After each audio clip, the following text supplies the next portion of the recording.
ধূমপান এবং মদ্যপান স্বাস্থ্যের পক্ষে ক্ষতিকারক।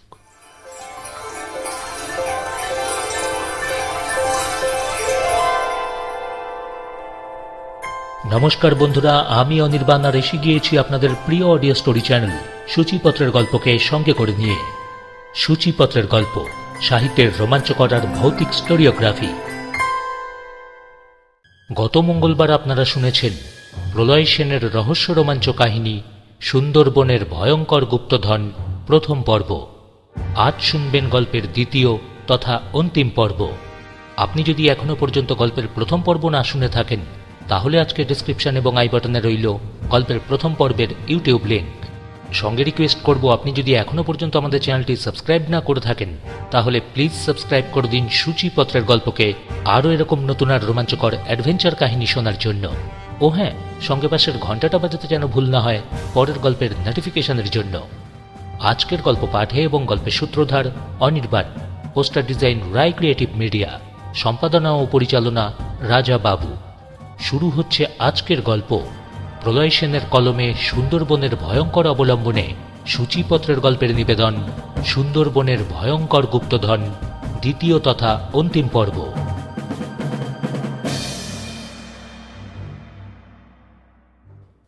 গল্পের প্রথম পর্বে আমরা যতটুকু শুনেছি দু এক কথায় মনে করে নেওয়া যাক। আমাদের গল্পের কথক নীরু 14 বছরের একটি ছেলে। সে তার ছোটকাকে প্রচণ্ড ভালোবাসে, কিন্তু তার ছোটকা একটু ব্যতিক্রমী মানুষ। কলকাতার আরামদায়ক জীবন আর সুন্দর চাকরিটা ছেড়ে সে পাড়ি দেয় সুন্দরবনের ডুমুরখালিতে এক প্রাইমারি স্কুলের শিক্ষকতা নিয়ে। এখন শীতকাল, স্কুলে চলছে শীতের ছুটি, কিন্তু নীরুর ছোটকা গত পুজোর ছুটির পর আর কলকাতাতে ফেরেনি। একদিন হঠাৎই নীরুদের বাড়িতে আসে গ্রামের স্কুলের পঞ্চানন মণ্ডলের চিঠি। সেই চিঠি থেকেই তারা জানতে পারে ছোটকা নিরুদ্দেশ। তার 10 দিন পরে অবিনাশ কাকা আর তপনদার সঙ্গেই নীরু পাড়ি দেয় সুন্দরবনের ভয়ঙ্কর জলজঙ্গলের দেশে। সুন্দরবনে পৌঁছে তপনদা আবিষ্কার করে ছোটকারই একটি পুরনো ডায়েরি খাতা, আর সেই খাতা থেকেই বেরিয়ে আসে সুন্দরবনের ভয়ঙ্কর গুপ্তধনের রহস্য। তপনদার কিন্তু সন্দেহ এই ঘটনার সঙ্গে কোনো না কোনোভাবে জড়িত গ্রামেরই পঞ্চানন মণ্ডল। হয়তো তিনিও বা পেয়েছেন গুপ্তধনের সন্ধান। পরদিনই সকলে বেরিয়ে পড়ে ছোটকার সন্ধানে অজানার পথে। এই অজানা পথেই আছে হাজারো বিপদ, সঙ্গে রয়্যাল বেঙ্গল টাইগারের মতো বিভীষিকা। সঙ্গে তো আছে বন, অরণ্য আর সুন্দরবনের ভয়াবহ প্রকৃতি। তার সাথে আছে জলপথের সব ভয়াবহ ডাকাত। এই সকল প্রতিকূলতাকে জয় করে তারা কি আদৌ পাবে গুপ্তধন? পাবে কি ছোটকার সন্ধান? আর এই সকল প্রশ্নের উত্তর পেতে গেলে আজ আপনাদের থাকতে হবে গল্পের একেবারে শেষ পর্যন্ত, প্রতি পদক্ষেপে এই অ্যাডভেঞ্চারের সঙ্গে। প্রথম পর্বের একদম শেষে আমরা শুনেছিলাম শামসেরের বলা বড় মেয়ার এক রক্তজল করা কাহিনী, আর তারপর নীরুরাও পড়েছিল দুইবার এক রাতের ডাকাতের মুখোমুখি। তুমি যদি বলেছিল গতিক ভালো নয়, জায়গা ভালো নয়, অবস্থা শোচনীয়। আর তারপর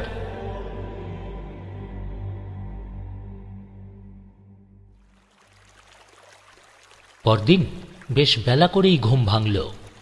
ছোয়ের ভেতর থেকে বেরিয়ে এসেই দেখি দূরের গাছপালার মাথার ওপর বর্ষাকালের মতোই একখণ্ড মেঘ উকি ঝুঁকি মারছে। আকাশ মেঘলা, নদীর জলে বেশ বড় ঢেউ, বাতাস বইছে জোরে। দেখলাম পালও খাটানো হয়েছে। আমাদের পাঞ্ছি বেশ তরতর করেই এগোচ্ছে। আমাকে দেখেই হাসি হাসি মুখ করে তপনদা বলল, বুঝলি নীরু, এটাই হচ্ছে দত্তরগাম।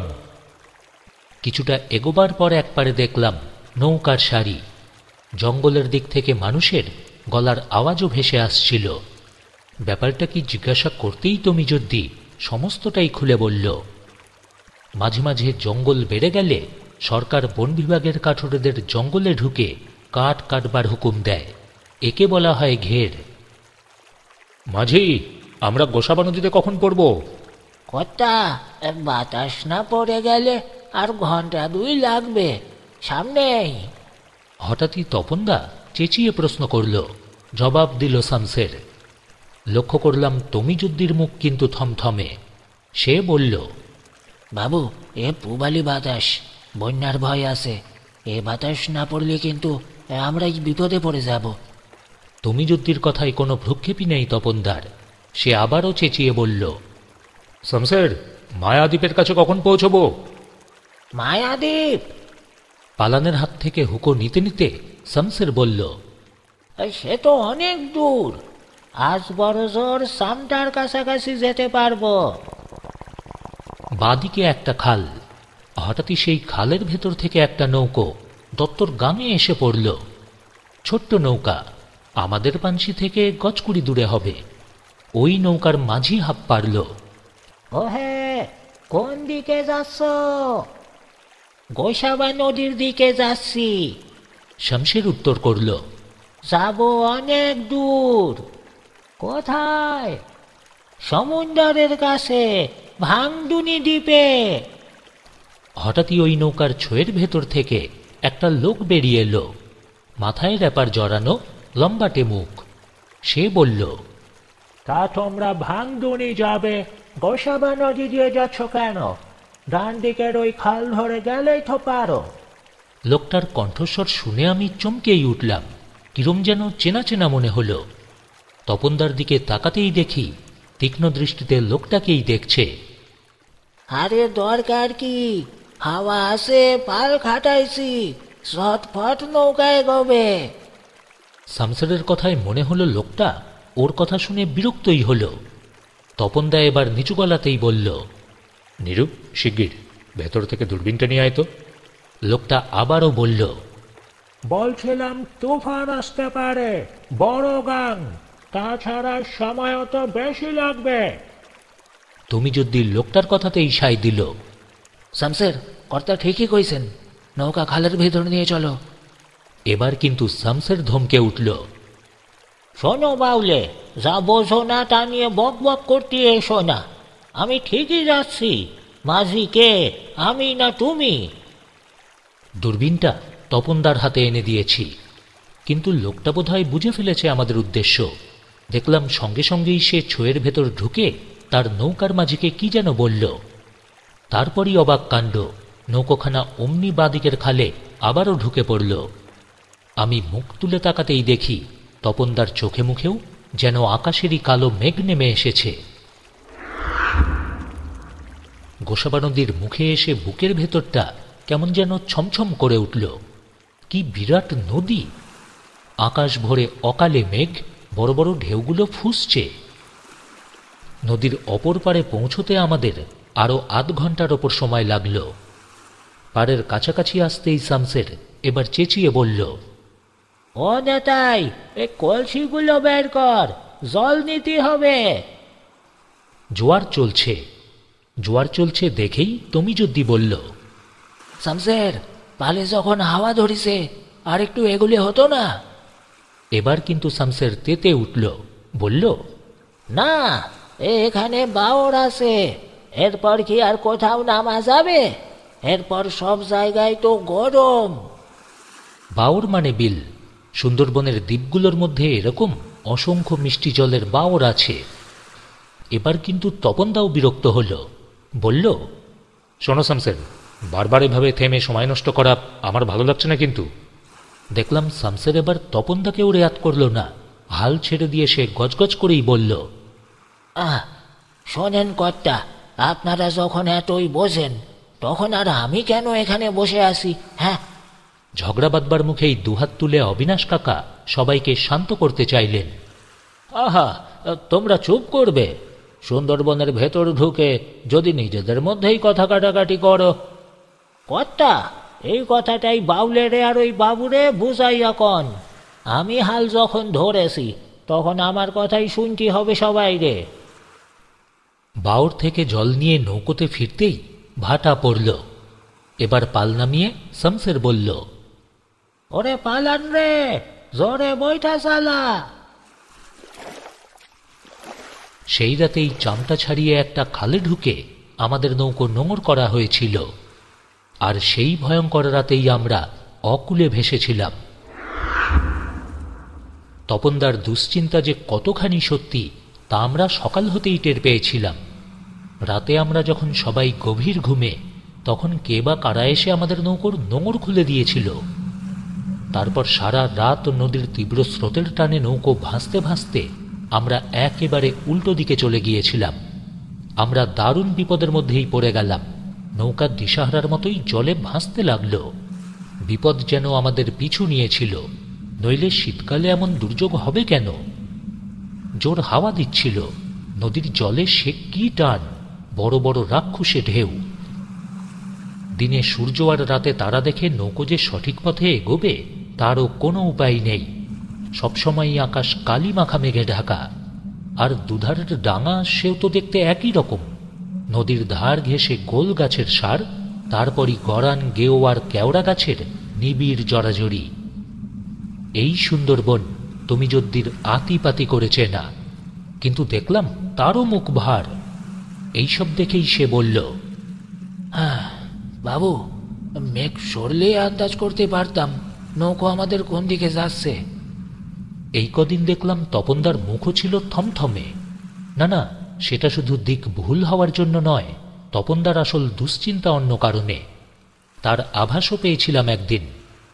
নিশুতি রাত, হঠাৎই ঘুম ভাঙতে পাশ ফিরে দেখি তপনদা নেই। আমি ভয় পেয়েই চেঁচিয়ে উঠলাম, তপনদা, তপনদা! নীরু, আমি এখানে। ছইয়ের বাইরে থেকে ওর চাপা গলার আওয়াজ শুনতে পেলাম। গুটিসুটি মেরে অবিনাশ কাকাকে ডিঙিয়ে আমি বাইরে এলাম। তপনদা বলল, একটা কথা কি তোর কখনো মনে হয়েছে নীরু? কি কথা তপনদা? আমি ওর গা ঘেঁষে বসলাম। তপনদা কিছুটা নস্যিনাকে চালান করে দিয়ে বলল, বুঝলি, আমরা ক্রমশ একটা ভয়ঙ্কর চক্রান্তের জালে জড়িয়ে পড়ছি। তপনদা, কিরকম? আমার গলার স্বর কেঁপে উঠল। চারদিকেই যেন কেউ আলকাতরা ঢেলে দিয়েছে। নদী, জঙ্গল, আকাশ কিছুই যেন আলাদা করে চেনাই যাচ্ছে না। তপনদা নড়ে চড়ে বসল, বলল, আমার কি মনে হয় জানিস নীরু, কিছু লোক বোধহয় আমাদের পিছু নিয়েছে, বুঝলি? এ কথা বলছো কেন তপনদা? আমি প্রশ্ন করলাম। তপনদা জবাব দিল, না, কলিবাউলের ছেলে তমিজ, বাদা অঞ্চলের ডাকাতরা ওকে তো এক ডাকেই চেনে। আরও নিজের পরিচয় দেবার পরও একদল লোক আমাদের নৌকো আক্রমণ করেছিল। এর কারণটা কি বলতে পারিস? তপনদার গলার আওয়াজ আরও ভারী হয়ে উঠল। আমার মনে হয় নীরু, ওরা ডাকাতি না, এসেছিল আমাদেরকেই খুন করতে। তাহলে তপনদা, ওই দলটাই রাতের বেলা আমাদের নৌকোয় নোঙর খুলে দিয়েছিল, তাই না? একদম ঠিক ধরেছিস তুই। আমি অল্প কিছুক্ষণ থেমে আবারও প্রশ্ন করলাম, আমাদের খুন করে ওদের কি লাভ তপনদা? হ্যাঁ, লাভ কিছু তো একটা নিশ্চয়ই আছে। আর সেটা কি এখন তোকে খুলে বলবো না, পরে বলবো। আমি আরও একটা কথা জানতে চাইলাম, কিন্তু তপনদা সবশেষে যে লোকটা আমাদের গোসাবা নদীর দিকে না গিয়ে ডান দিকের খালে ঢুকতে বলেছিল, তার মতলবটা কি? মতলব? তপনদা একটু কেশে নিল, তারপর আবারও বলল, মতলব হয়তো খারাপ ছিল না। জানিস, আমার মনে হয় ওই লোকটার কথা শুনলে আমাদের এই বিপদই হতো না। তারপর বেশ কিছুক্ষণ চুপ করে থাকার পর আবারও মুখ খুলল তপনদা। আমার আসল ভয়টা কোথায় জানিস নীরু? হ্যাঁ, এই নৌকোতেও আমাদের শত্রুপক্ষের একজন লোক রয়েছে রে। কে সে? এখন নয়, এখন নয়, সময় হলে বলবো। আমি জানি। কে বলতো? তপনদা আমার দিকে মুখ ঘুরিয়ে বসল। বলবো, সময় হোক। আমিও মুচকি হাসলাম। 4 দিন 4 রাত এইভাবে কেটে যাবার পর হেড়ে ভাঙা, হেড়ে ভাঙা, একদিন ভোর ভোর হেড়ে ভাঙা বলে তমিজুদ্দি বিকট চেঁচিয়ে উঠতেই আমাদের ঘুম ভেঙে গেল। বাইরে আসতেই দেখি সে এক অপরূপ দৃশ্য। আকাশে এক ঝাঁক বড় পাখি গোল হয়ে ঘুরছে, এক ফোঁটা মেঘ নেই কোথাও। বাঁদিকে ঘোর বনভূমি, সামনে যত দূর দৃষ্টি যায় শুধু জল আর জল। আর সেই জলে যেন কেউ ফিকে নীল রং গুলে দিয়েছে। আর পূব দক্ষিণ কোণায় জলের অতল থেকে লাল টকটকে সূর্যটা ধীরে ধীরে উকি মারছে। আমাদের দেখেই তমিজুদ্দি বলল, বাবু, যা ভয় পাইছিলাম তাই হয়েছে, আমরা সুন্দরবনের পূর্ব দিকে চলে আসি। তারপর সমস্তটাই খুলে বলল তমিজুদ্দি। নোঙর খুলে দেওয়ার রাতে জোয়ারের স্রোতের টানে নৌকা গোসাবা নদী থেকে 18 বাঁকা নদীতে ঢোকে। তারপর বৈকুণ্ঠের খাল আর গরানকাঠি খাল ধরে আমরা এসে পৌঁছেছি হারিয়াভাঙা নদীতে। যেদিকে আমাদের যাবার কথা তার একেবারে উল্টো দিকে। তপনদার মুখে আবারও কালো ছায়া নামল। সে শুধালো, এখান থেকে বঙ্গদুনি কতটা পথ তমিজ ভাই? দিন তিনেক তো লাগবেই বাবু। সে কি একদিন? তপনদা হঠাৎই মনমরা হয়ে গেল। তাহলে তো দেখছি শুভকে বাঁচানোটা না, মুশকিল হয়ে পড়বে। এবার কারাল থেকে শামসের বলল, কর্তা, আর কি করবেন? এ তো আর ডাঙার পথ নয় যে ছুটি চলে যাবেন। সামনের দিকে তাকাতেই আমি বলে উঠলাম, ওরে বাবা, এ কি বিশাল নদী, ওপার তো দেখাই যাচ্ছে না। অবিনাশ কাকা হাসলেন, বললেন, আরে দূর বোকা, আমরা তো হারিয়াভাঙার মোহনায় এসেছি। ও তো সমুদ্র, হ্যাঁ, বে অফ বেঙ্গল। হ্যাঁ তাই নাকি? বঙ্গোপসাগর? আমি সমুদ্রের দিকে তাকালাম। আব্দুল আমার কাছে এসে বলল, দেখছো দাদা বাবু? কি আব্দুল? আমার প্রশ্ন শেষ হতেই আব্দুল ইশারায় আমাকে ডাঙার দিকে তাকাতে বলল। সেদিকে চোখ ফেরাতেই দেখি অজস্র ছোট বড় রং বেরঙের ঝিনুক নদীর পাড়ে পড়ে রয়েছে। অনেকগুলো শাঁখও দেখতে পেলাম। আব্দুল বলল, দাদা বাবু, পারে যাবে নাকি? বঙ্গোপসাগরের দিকে তাকিয়ে ভয়ে আমার বুক ঢিপ ঢিপ করছিল। এবার আমি হার স্বীকারই করলাম, বললাম, না না আব্দুল, বড্ড ভয় করছে। ছোট্ট ডিঙিটা নিয়ে একলাই আব্দুল পাড়ের দিকে চলে গেল। গেলেই যে দারুণ বিপদের মুখে পড়তাম একটু পরেই তা বোঝা গেল। হঠাৎই দেখলাম সমুদ্রের দিকে জল যেন ফুলে উঠছে। আব্দুল ডাঙায় ঝিনুক কুড়োচ্ছে। তাজ্জব কাণ্ড! দেখতে দেখতেই সূর্যটা ফের জলের তলায় আবারও ডুবে গেল। আব্দুল, ডিঙিতে উঠে আয়! তমিজুদ্দির চিৎকার করে উঠল। তমিজুদ্দির কথা শেষ হবার আগেই পাড়ে বৈঠাই বাঁধা দাঁড়টা ছিঁড়ে ডিঙি তীর বেগে সমুদ্রের দিকেই ছুটতে লাগল। নিতাই একটা বড় লগি এগিয়ে দিতেই আব্দুল জলে ঝাঁপিয়ে পড়ে সেটাকে ধরেও ফেলল। ওর পেছনের জঙ্গল তখন ভীষণভাবে কাঁপছে। ভূমিকম্প হলে যেমনটা হয় অনেকটা সেই রকম। তমিজুদ্দি চেঁচিয়ে বলল, এই পালান, শিগগির দঙর তোল! নিজের চোখকেই যেন বিশ্বাস করতে পারছিলাম না। কানেও যেন শুনছি ভুলভাল শব্দ। শুনতে পেলাম করকর করাত করাত শব্দে বন ফেটে চৌচির হয়ে যাচ্ছে, আর গাছের মাথা থেকে হাজার হাজার পাখি আর্ত চিৎকার করে আকাশের দিকেই উড়ে যাচ্ছে। কারাল থেকে বাজখাই গলায় চেঁচিয়ে উঠল শামসের, হুঁশিয়ার, সব হুঁশিয়ার! নিরু! আচমকাই তপনদা আমাকে ধাক্কা মেরে পাটাতনের ওপর ফেলে দিল। সঙ্গে সঙ্গেই বিরাট আকারের কতকগুলো ঢেউ আমাদের পিঠের ওপর দিয়ে চলে গেল। একবার চোখ খুলতেই দেখি বাঁদিকে কোথায় জঙ্গল, শুধু ঘোলা জল খলখল করছে, আর আমরা একটা মস্ত বড় ঢেউয়ের চূড়ার ওপর। নৌকাটা যেন আকাশের দিকে উড়ে যাচ্ছে। এইভাবেই কাটল কিছুক্ষণ। পাটাতনের কাঠ দুহাতে প্রাণপণে আঁকড়ে আমি উপুর হয়ে পড়ে আছি তখন। একসময় মনে হলো নৌকাটা যেন চরকির মতোই বনবন করে ঘুরছে। আর তারপর তারপর আর কিছুই আমার মনে ছিল না।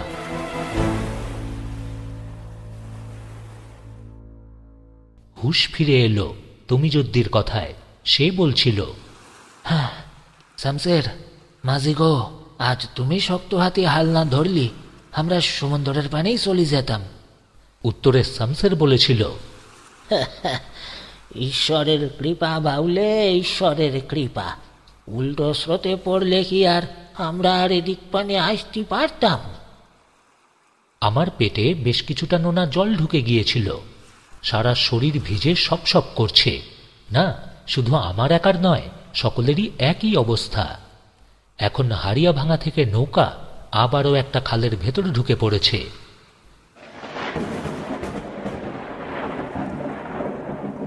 হঠাৎই আবার আর এক অঘটন। মনে হলো দূরে কোথাও গুমগুম শব্দে কয়েকশো কামান একসঙ্গে গর্জে উঠল। আর সেই শব্দ শুনেই তপনদা লাফিয়ে উঠে চেঁচিয়ে বলল, বরিশালগঞ্জ, বরিশালগঞ্জ! অবিনাশ কাকা বললেন, আরে না হে তপন না, লঙ্কায় রাবণ রাজার পুরীর সিংহ দরজা খোলা হচ্ছে, তারই শব্দ। শামসের কিন্তু ব্যাপারটা মানতে চাইল না। ও বলল, না গো কর্তা না, ওটা গায়েরই আওয়াজ। ইমাম লোক লস্কর নিয়ে যুদ্ধ করতে আসতেছেন, তারই শব্দ। অধৈর্যের গলায় তপনদা বলে উঠল, আরে সে যাই হোক, কিন্তু এই সময় কেন? শুনেছি জ্যৈষ্ঠ আষাঢ় মাসে এই শব্দ শুনতে পাওয়া যায়। হ্যাঁ, ঠিকই ধরেছেন বাবু, বর্ষাকালেই এই আওয়াজ হয়। শীতে হঠাৎ ঝড় বাদল হয়েছে কিনা, হ্যাঁ, তাই অসময়ে শুনতে পেলেন, নইলে পেতেন না। জবাব দিল তুমি যদি। পরে অবশ্য তপনদা আমাকে ব্যাপারটা খুলেই বলেছিল। হারিয়াভাঙা নদীর একটু দূরে পূব দক্ষিণ কোণায় রায়মল আর মালঞ্চ নদীর মোহনা। ওখান থেকে সমুদ্রের দিকে অল্প এগোলেই অতল স্পর্শ। এই অতল স্পর্শ একটা অদ্ভুত জিনিস, অনেকেই তা জানে না। বঙ্গোপসাগরের পশ্চিমে আর পূর্ব দিকে দুটো সামুদ্রিক স্রোত এসে ওখানটায় একটা দারুণ ঘূর্ণির সৃষ্টি করেছে। এই অতল স্পর্শের চারদিকের সমুদ্রতল মাত্র ৫০-৬০ ফুট নিচুতে, কিন্তু মাঝখানটায় ১৭-১৮০০ ফুট গভীর। ওই ঘূর্ণির দারুণ টানে কাছাকাছি দ্বীপগুলোর মাটি ক্ষয়ে যায়, আর এইভাবেই ক্ষয়ে যেতে যেতে একদিন হঠাৎই এক একটা দ্বীপই ভেঙে জলের তলায় চলে যায়। আর বরিশালগঞ্জ হল কারোর কারোর মতে সাগরের জলে মাটি ধসে পড়বার আওয়াজ। আবার কেউ কেউ বলে সমুদ্রের ঢেউয়ের সঙ্গে ঢেউয়ের ধাক্কা লাগার শব্দ, কেউ আবার বলে ঝোড়ো বাতাসের আওয়াজ। আওয়াজের কারণটা অবশ্য সাধারণ লোক মানে না, তাই তারা অতল স্পর্শ নিয়ে নানা রকম গল্প ফেঁদেছে। সমস্তটা শুনে আমি বললাম, আমরা কিন্তু দারুণ বাঁচা বেঁচে গিয়েছি, কি বলো তপনদা? তপনদা হেসেছিল। তুই শুধু বাঁচার কথাটাই ভাবলি, এই বিপদে না পড়লে আর কোনোদিন কি ওই দৃশ্য দেখতে পেতিস? শান্ত খাল, চওড়াও খুব বেশি নয়। এক সময় অবিনাশ কাকা শুধলেন, আমরা কোথায় এলাম তমিজ? বাবু, মনে হচ্ছে বাগমাতা খাল। হ্যাঁ, বাগমাতা? বলো কি? তা তমিজ, এধারে কি খুব বাগটাগ আছে নাকি? অবিনাশ কাকা চোখ কপালে তুলে বললেন, লোকে তো তাই বলে কর্তা। সত্যিই সেদিন আমরা প্রথম রয়্যাল বেঙ্গল টাইগার দেখেছিলাম। আজ সকালে প্রচণ্ড জোর ধকল গেছে, তাই বেলা বাড়তেই সকলেরই খুবই খিদে পেয়ে গেল। সঙ্গে করে চিড়ে মুড়ি যা আনা হয়েছিল, এ কদিনেই তা শেষ হয়ে গেছে। রান্নার আয়োজন করতে গিয়ে দেখা গেল নৌকোতে যা কাঠ ছিল সবই ভিজে একসা। শামসের বলল, এই নেতাই পালান, কুড়াল বের কর, কাঠ আনতে হবে। পালান মাথা ঝাঁকিয়ে বলল, ওরে বাবা, যা গরম জঙ্গল, ডাঙায় নামতে পারবো না। নিতাই ওর কথাতেই সুর মেলাল। গরম জঙ্গল মানে যে জঙ্গলে বাঘ থাকে। হাল ছেড়ে দিয়ে শামসের উঠে দাঁড়িয়ে ধমকে উঠল, হ্যাঁ, পারবি না মানে? আমরা এতগুলো লোক, তাকে না খেয়ে শুকায় মরব নাকি? কিছু দূরেই খালের মুখে একটা চর, সেখানে কাশ, তুলা, টেপারি আর বনঝাউয়ের জঙ্গল। তা দেখে তুমি যদি বলল, না না, জঙ্গলে ঢোকার দরকার নেই, মনে হচ্ছে ওই চড়াতে জোবমাটি পাওয়া যাবে। আমাদের পাঞ্ছি এসে চরের কাছেই নোঙর করল। পালানার নিতাই কোদাল হাতে নামল। ৩-৪ ফুট খোঁড়ার পর কালো রঙের মাটি উঠতে লাগল। নিতাই বলল, আমাগো কপাল ভালো মাঝি, এখানে জোব মাটি বেশ খটখটে। তুমি যদিকে তপনদা শুধুতেই সে সমস্ত কথাই খুলে বলল। ঝড়ে বন্যায় পুরনো গাছপালা মাটিতে শুয়ে পড়ে, তারপর জোয়ারের জলে সেই সব গাছপালা পলিমাটির নিচে চাপা পড়ে যায়। শেষে বহু বছর বাদে গাছপালা আর পলিমাটি মিশে পচে তারপর শুকিয়ে তৈরি হয় এই জোবমাটি। এই মাটিকে বলা হয় পিট কয়লা। পিট কয়লাতে কিন্তু ভালো রান্না হয়। একসময় নিতাই চেঁচিয়ে উঠল, মাঝি, নিচে গেরার হাড় তুলব নাকি? আমি শামসারকে শুধালাম, গ্যারা কি? গেরা হইল গন্ডার। এক সময় অনেক বছর আগে সদর বনে গন্ডার বাস করত, জানো না দাদা বাবু? তপনদা বলে উঠল, হ্যাঁ হ্যাঁ, নিয়ে এসো নিতাই, ওগুলো কলকাতায় নিয়ে গিয়ে আমি মিউজিয়ামে জমা দেব। দুপুরে খাওয়া দাওয়ার পর আমরা প্রত্যেকেই ছোঁয়ের বাইরে বসে চুপচাপ গল্প করছি। আকাশ পরিষ্কার, ঝকঝকে রোদও উঠেছে। সকালে প্রচণ্ড ভিজেছি, বেশ ভালো লাগছে রোদে। আমাদের পানসি বাগমাতা খালের একটা ধার ঘেঁষে ধীরে ধীরে এগোচ্ছে। তপনদার চোখে দূরবীন। একসময় হঠাৎই সে বলে উঠল, নিরু, শিগগির এদিকে আয়। আমি ছুটে গেলাম। তপনদার হাত থেকে দূরবীনটা নিয়ে চোখে লাগাতেই থ হয়ে গেলাম। দেখি অনেক দূরে খালের ধার ঘেঁষে বেশ খানিকটা ফাঁকা জায়গা। সেখানে কয়েকশো হরিণ চড়ে বেড়াচ্ছে, লম্বা সরু সরু পা, কান পর্যন্ত ছড়ানো চোখ। তাদের গায়ের রং বাঘের মতোই হলদে, তবে সাদা ডোরা। দেখলাম কতকগুলোর মাথায় বেশ বড় বড় শিংও আছে। কি সুন্দর দেখতে! মজার ব্যাপার, এই হরিণের পালের মধ্যেই কতকগুলো ছোট লালচে রঙের কুকুরও দেখতে পেলাম। সে কথা তপনদাকে বলতেই তপনদা হেসে উঠল। আরে বোকা, ওগুলো কুকুর নয়, ওগুলোও হরিণ। ওকে বলে কুকড়ে হরিণ। আর এ জাতের হরিণ সুন্দরবন ছাড়া আর কোথাও দেখতে পাবি না। আমাদের পানসি নিঃশব্দে এগোতে লাগল। কিছুক্ষণ বাদে খালি চোখেই সব দেখতে পেলাম। ফাঁকা জমির পেছনে কেওড়া গাছের সার। জমির শেষে ও ধারে একটা ছোট্ট খাল ঢুকে গেছে। কেওড়া গাছের ডালে দেখলাম অসংখ্য বাদর। এ ডাল থেকে ও ডাল লাফিয়ে লাফিয়ে যাচ্ছে। কোনোটা আবার সার্কাসের জোকারের মতোই ডালে পা রেখে মাথা নিচে দিয়ে দেদার দোল খাচ্ছে। আনন্দে আমার চেঁচিয়ে উঠতে ইচ্ছা করছিল। তপনদা হঠাৎই ছোট্ট করে একটা চিমটি কেটে আমাকে চুপ করে যেতে বলল। হঠাৎই দেখি জলের ধারে দুটো বাদর গড়াগড়ি খাচ্ছে। একটু পরেই ওরা ডাঙায় উঠল, সারা শরীরে কাদা। ব্যাপার কি? বাদর দুটো বনের দিকেই ছুটে গেল। আব্দুল আমায় ফিসফিস করে বলল, দাদাবাবু, নিশ্চয়ই ওরা মৌচাক ভাঙতে যাচ্ছে। গায়ে কাদা মাখলে যে মৌমাছি হুল ফোটাতে পারে না, বাদরের এই বুদ্ধি দেখে অবাক হয়ে গেলাম। পানসি এগোচ্ছে। জায়গাটা আর বেশি দূর নয়। হঠাৎই বাদরের দল চিৎকার করে উঠল। সঙ্গে সঙ্গেই হরিণের পাল মুখ তুলে কান খাড়া করল। দেখলাম একটা বাদর গাছ থেকে লাফিয়ে পড়ে একটা হরিণের দুগালে চড় মারতে শুরু করল। গলুয়ের কাছ থেকে হঠাৎই পালান চেঁচিয়ে উঠতেই ব্যাপারটা বুঝতে পারলাম। পালান বলল, মাঝি, ভোটর। ভোটর মানে বাঘ। সুন্দরবনের মাঝি বাউলেরা বাঘকে কখনো জঙ্গলে এসে কখনো বাঘ বলে ডাকে না। ফিরে তাকাতেই দেখি পালান যেখানে দাঁড়িয়ে, তার হাত দশেক দূরে জলের ধার ঘেঁষেই হেতলা ঝোপের ভেতরে রঙিন কম্বল গায়ে কি যেন একটা উঠে দাঁড়ালো। ওটাই রয়্যাল বেঙ্গল টাইগার। কি বিশাল দেহ! পালানের দিকে মুখ ঘুরিয়ে হুঙ্কার ছাড়তেই বন কেঁপে উঠল। মুখ দিয়ে তার লালা ঝরছে। চোখ তো নয়, যেন দুটো আগুনের গোলা। পালান বৈঠা বাগিয়ে চিৎকার করতে লাগলো। বাঘের গর্জন শুনেই হরিণের দল ছুটে পালিয়ে গেছে। পালিয়ে যাওয়া হরিণের পায়ের খটাখট আওয়াজ, বাঘের হুঙ্কার, বাদরের চেঁচামেচি, বুঝতে পারলাম জঙ্গলের ভেতর একটা হৈ হৈ রই রই কাণ্ড বেঁধে গেল। বাঘটার কি মতি হলো কে জানে। পালানের দিকে কিছুক্ষণ লোলুপ দৃষ্টিতে তাকিয়ে হরিণদের দিকেই ধাওয়া করল। আর হরিণের পাল বনের ভেতর না গিয়ে সামনের একটা খালেই প্রাণ ভয়ে একসঙ্গে ঝাঁপিয়ে পড়তে লাগল। একটা হরিণ পেছনে পড়ে গেছে, আর একটা লাফ মারলেই বাঘটা হয়তো সেটাকে ধরে ফেলবে।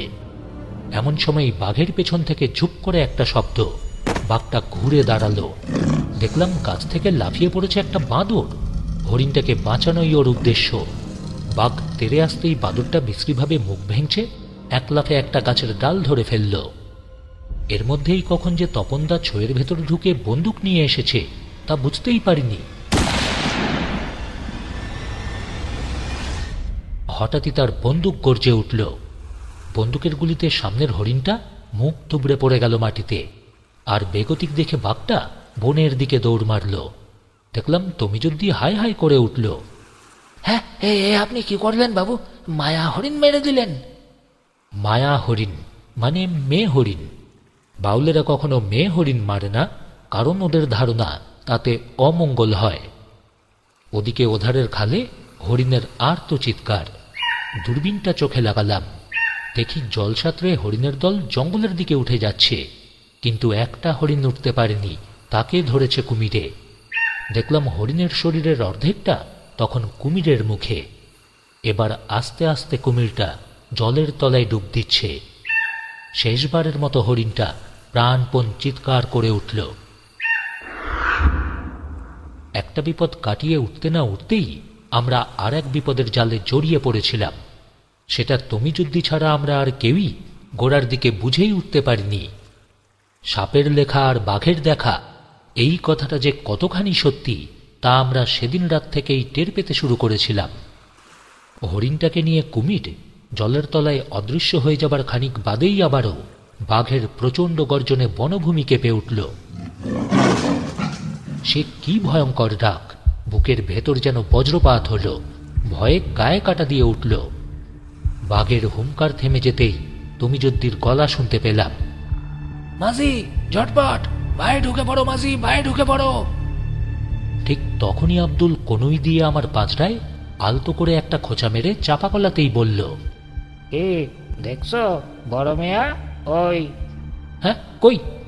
কথাটা বলেই ঘাড় ফেরাতে দেখি বাঘটা আবার কখন জঙ্গল থেকে বেরিয়ে কাদার ওপর যেখানে মায়া হরিণটা মুখ থুবড়ে পড়ে আছে তার কাছে এসে দাঁড়িয়ে পেছনের দুপা দিয়ে জোরে আঁচড়াচ্ছে। বিরাট হাঁ, মস্ত জিভ থেকে টসটস করে লালা ঝরছে, মুখ থেকে যেন একটা ঘর ঘর ঘর ঘর করে আওয়াজও বের হচ্ছে। রাগে ওর মস্ত শরীরটা ফুলে যেন দ্বিগুণ, ইয়া বড় বড় আগুন ঝরা দৃষ্টি দিয়ে যেন আমাদের গিলে খেতে চাইছে। ভাবখানা এমন, আস্পর্ধা তোমাদের কম নয়। আমার রাজত্বে তোমরা কার হুকুমে ঢুকেছ? হ্যাঁ? ওদিকে শামসের বলে উঠল, ও বাউলে বাই কেন, সামনেই তো ভরা কুন্ডির খাল। মাথা ঝাঁকালো তুমি যদ্দি। না না, সোজা পথে যাওয়া চলবে না মাঝি। তপনদা সে কিন্তু শামসেরের পক্ষ নিল। মাঝি তো ভালো কথাই বলছে তমিজ, ঘুরতি পথে গিয়ে মিছিমিছি সময় নষ্ট করা। কথা, আমাকে ওপর বড় মেয়ার নজর পড়িছে, হুঁশিয়ার হয়ে চলতেই হবে। তুমি যদি কোনো কথাই শুনল না। অবিনাশ কাকা বললেন, আরে তমিজ ভাই, নৌকায় আমরা 7-8 জন লোক, তাছাড়া সঙ্গে বন্দুক রয়েছে, এত ভয় কিসের?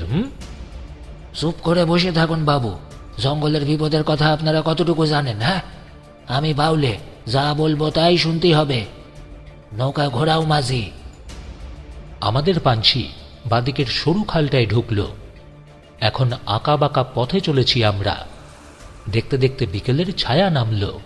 দুধারে ঘন জঙ্গল, চারদিক কেমন যেন ক্রমশ নিস্তব্ধ হয়ে আসছে। তুমি যদ্দির মুখে কিন্তু একটাও কথা নেই। সে নৌকার একধারে চুপচাপ দাঁড়িয়ে ঝুঁকে পাড়ের দিকে তাকিয়ে কি যেন দেখার চেষ্টা করছিল। আজ সন্ধ্যা নামবার আগেই আর এক অদ্ভুত কাণ্ড। হঠাৎই মনে হলো জলের ধার ঘেঁষে জঙ্গলের ভেতর কেউ যেন আমাদের নৌকার সঙ্গে সঙ্গেই হাঁটছে। প্রথমটায় মানুষের শিশের মতো আওয়াজ, তারপরই কড়কড় করে শব্দ। হাড় চিবোবার সময় যেমন আওয়াজ হয় ঠিক তেমনটা। অবিনাশ কাকা শুধুলেন, তমেজ, ও কিসের শব্দ? বড় মিয়ার কর্তা। চাপা গলায় উত্তর দিল তুমি যদ্দি। হ্যাঁ বলো কি? চোখ বড় বড় হয়ে গেল অবিনাশ কাকার। বিরক্ত হয়ে তুমি যদ্দি বলল, হ্যাঁ বাবু হ্যাঁ, বড় মিয়া মুখ দিয়ে 18 রকমের শব্দ করতেই পারে। সে কি, তাহলে তুমি বলতে চাও বাঘ আমাদের পিছু নিয়েছে? প্রশ্ন করল তপনদা। আলবাত বাবু, ওই বাঘ পিছু নিয়েছে।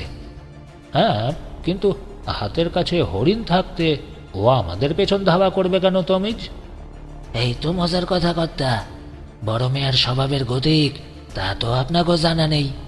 একবার কোনো মানুষের ওপর নজর পড়লি সে তারে সহজে ছাড়তে চায় না। ও তা বাউলে, আমাদের কার ওপর ওর নজর পড়েছে বলে তোমার মনে হয়? তপনদা জিজ্ঞাসা করল। কার ওপর সেটা যে আন্দাজ করতে পারিনি তা এমন নয়, তবে সে কথা এখন বলা কি ঠিক হবে বাবু? না না, মানে আমি ঠিক তা বলতে চাইছি না। তপনদা আমতা আমতা করল। অবিনাশ কাকা জানতে চাইলেন, কিন্তু তমিজ, বাঘ এভাবে আমাদের সঙ্গে কত দূর চলবে? কর্তা, যতক্ষণ না সে তার শিকার ধরতেই পারে। দরকার হলি 15-20 মাইল, এমনকি তারও বেশি। কথাটা বলে একটু খুক খুক করে কাশল তুমি যদ্দি। তারপর ফের বলল, কর্তা, একে ঘোর পৌষ মাস, তার উপর আবার ভরা কোটাল। এই সময় বড় মেয়ার তেজ তার দারুণ বেড়ে যায় কর্তা। সেই জন্যই তো আমরা এই টেরা বেঁকা পথে চলেছি। একটু বাদেই পাশের জঙ্গলে ঘর ঘর শব্দ জাগতেই বুঝলাম তমিজুদ্দির অনুমান কতখানি সত্যি। শামসের হাঁক পারল, লেতাই পালান, জোরে বৈঠা সালা বাপ, জোরে বৈঠাব, এই সামনে গাং। আমাদের পানসি খাল থেকে ছোট একটা নদীতে পড়ল। পূর্ণিমার রাত, বনের মাথায় মস্ত গোল রূপলি চাঁদ। নদী এখন কানায় কানায় ভর্তি, জ্যোৎস্নায় বহুদূর পর্যন্ত পরিষ্কার দেখা যাচ্ছে। রাত এক প্রহর কেটে যেতেই তমিজুদ্দি বলল, রান্নার বন্দোবস্ত করো মাঝি, আজ রাতে নৌকো নোংর করা চলবে না, কিন্তু এখানেই রান্না করতে হবে, পালা করে জাগতে হবে আমাদের। তমিজুদ্দি আর শামসের সারা রাতই জেগেছিল। অবিনাশ কাকার বয়স হয়েছে, তিনি রাতের প্রথম ভাগটা ছয়ের বাইরে কাটালেন। দ্বিতীয় ভাগ অর্থাৎ রাত 1টা থেকে আমি আর তপনদা জেগে থাকলাম। নৌকা স্রোতের দিকে চলছিল, তাই বৈঠা বাইবার কোনো প্রয়োজন নেই। পালান গলুয়ের কাছে গুটিসুটি মেরে শুয়ে পড়েছিল। উপর কোঠায় শুয়েছিল নিতাই আর আব্দুল। শামসের হাল ধরে এক টানা বসে, মাঝে মাঝে ঘুম তাড়াবার জন্য হুঁকো টানছে শামসের। নির্বিঘ্নেই রাত কাটল। বিপদ এলো ভোরের দিকে। চাঁদের আলো নিভে যেতেই নেমে এলো কুয়াশা। এমন কুয়াশা আমি জীবনে দেখিনি। দুহাত দূরের জিনিস কিছুই দেখা যায় না। হঠাৎই কিছুর মধ্যে কিছু না নৌকাটা ভীষণভাবে দুলে উঠল। সঙ্গে সঙ্গেই লাঠি হাতে তমিজুদ্দি নৌকার সামনের দিকে ছুটে গেল, চেঁচিয়ে উঠল, বড় মিয়া, বড় মিয়া। কুয়াশায় ঠিকমতো কিছু ঠাহর করতে না পেরে তপনদা আকাশের দিকেই বন্দুক তুলে ট্রিগার টিপল। সঙ্গে সঙ্গেই ঝুপ করে একটা শব্দ। নৌকা আবারও দুলে উঠল। বুঝলাম বাঘ জলে লাফিয়ে পড়েছে। আমরা সবাই এগিয়ে পালানকে ধরাধরি করে নিয়ে এসে পাটাতনে শুইয়ে দিলাম। একটু বাদে আলো ফুটতেই কুয়াশা কাটল।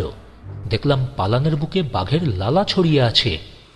হ্যাঁ, ওর ভাগ্য ভালো, গলুয়ের দিক থেকে বাঘটা উঠেছিল। সামনের দুথাবায় ভর রেখে ওর মাথা কামড়ে ছিঁড়ে নেবার চেষ্টা করেছিল। রাতে পালান একটা গামছা মাথায় পেঁচিয়ে শুয়েছিল। টান দিতেই গামছাটা খুলে যায়, তাই রক্ষা পায় পালান। কিন্তু বাঘের লালা সে তো মারাত্মক বিষাক্ত। তমিজুদ্দির কথা মতোই গরম জল করে তাই দিয়ে লালা পরিষ্কার করা হলো। দেখলাম পালানের গায়ে ততক্ষণে জ্বর এসে গেছে।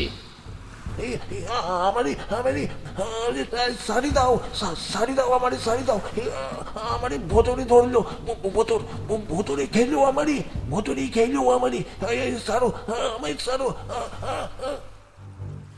অবিকট চিৎকার করে উঠল, তারপরই প্রলাপ বকতে লাগল। তমিজুদ্দি বলল, হ্যাঁ বাবু, এরে কমকমা রোগ বলে। বড় মেয়ায় ধরলে মানুষে এমনি করেই চেঁচায় বাবু। হঠাৎই খেয়াল পড়ল, বাঘটা প্রথমে তো পালানকেই দেখেছিল। তাহলে কি ওর ওপরই নজর পড়েছে রয়্যাল বেঙ্গল টাইগারের? কি ভয়ঙ্কর! ভাবতে গিয়েই বুকের ভেতরটা কেঁপে উঠল। অঘটনটা ঘটল এর ঠিক 2.5 ঘন্টা বাদে। তখন বেলা 9টা হবে। আমাদের পানসি ছোট নদী ছেড়ে লধিদুয়ানির খালে এসে ঢুকেছে। বেশ চওড়া খাল। শামসের বলল, কর্তা, আর একটা গন পেলেই আমরা গোসাবা নদীতে গিয়ে পড়ব। পরে জেনেছিলাম গন মানে অনুকূল স্রোত। আমি হাত মুখ ধুলাম। রাতভর জেগে তমিজুদ্দি শামসের দুজনেই প্রচণ্ড ক্লান্ত। ওরা ওপর কোঠাতে গিয়ে গা এলিয়ে দিল।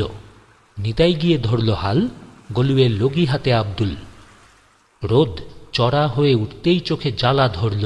আমি আর তপনদাও আবারও ছোয়ের ভেতরে ঢুকলাম। পালান তখনও পাটাতনেই শুয়ে। অবিনাশ কাকা বাইরে দাঁড়িয়ে চুরুর ধরিয়ে সকালবেলার নদী দেখছে। ভাটা পড়েছে। আমাদের পানসি কিনারা ঘেঁষেই চলছিল। দেখলাম পাড়ের দিকে কলা গাছের জঙ্গল, তাতে হলুদ রঙের ফুল ফুটে আছে। হ্যাঁ, ওরে বাবা, এ কি ভয়ানক কাণ্ড! ও ও কি ভয়ানক কাণ্ড! হঠাৎই অবিনাশ কাকার গলা ফাটানো চিৎকারে আমাদের ঝিমুনি কেটে গেল। ধর্মড়িয়ে উঠে বসলাম। বাইরের দিকে তাকাতেই দেখি আবারও সেই বাঘ, একেবারে নৌকোর উপর। মুখ নামিয়ে পাটাতনে শুয়ে থাকা পালানের গলা কামড়ে ধরে আছে।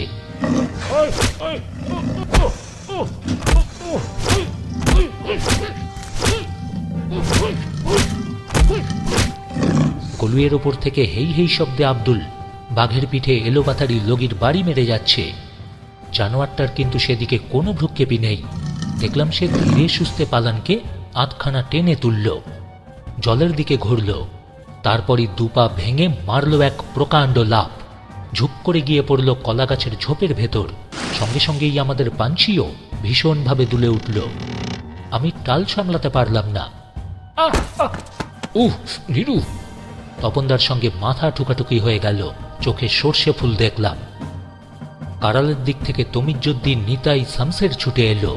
ছোয়ের ভেতর থেকে অবিনাশ কাকার কোমর অবধি দেখতে পাচ্ছি।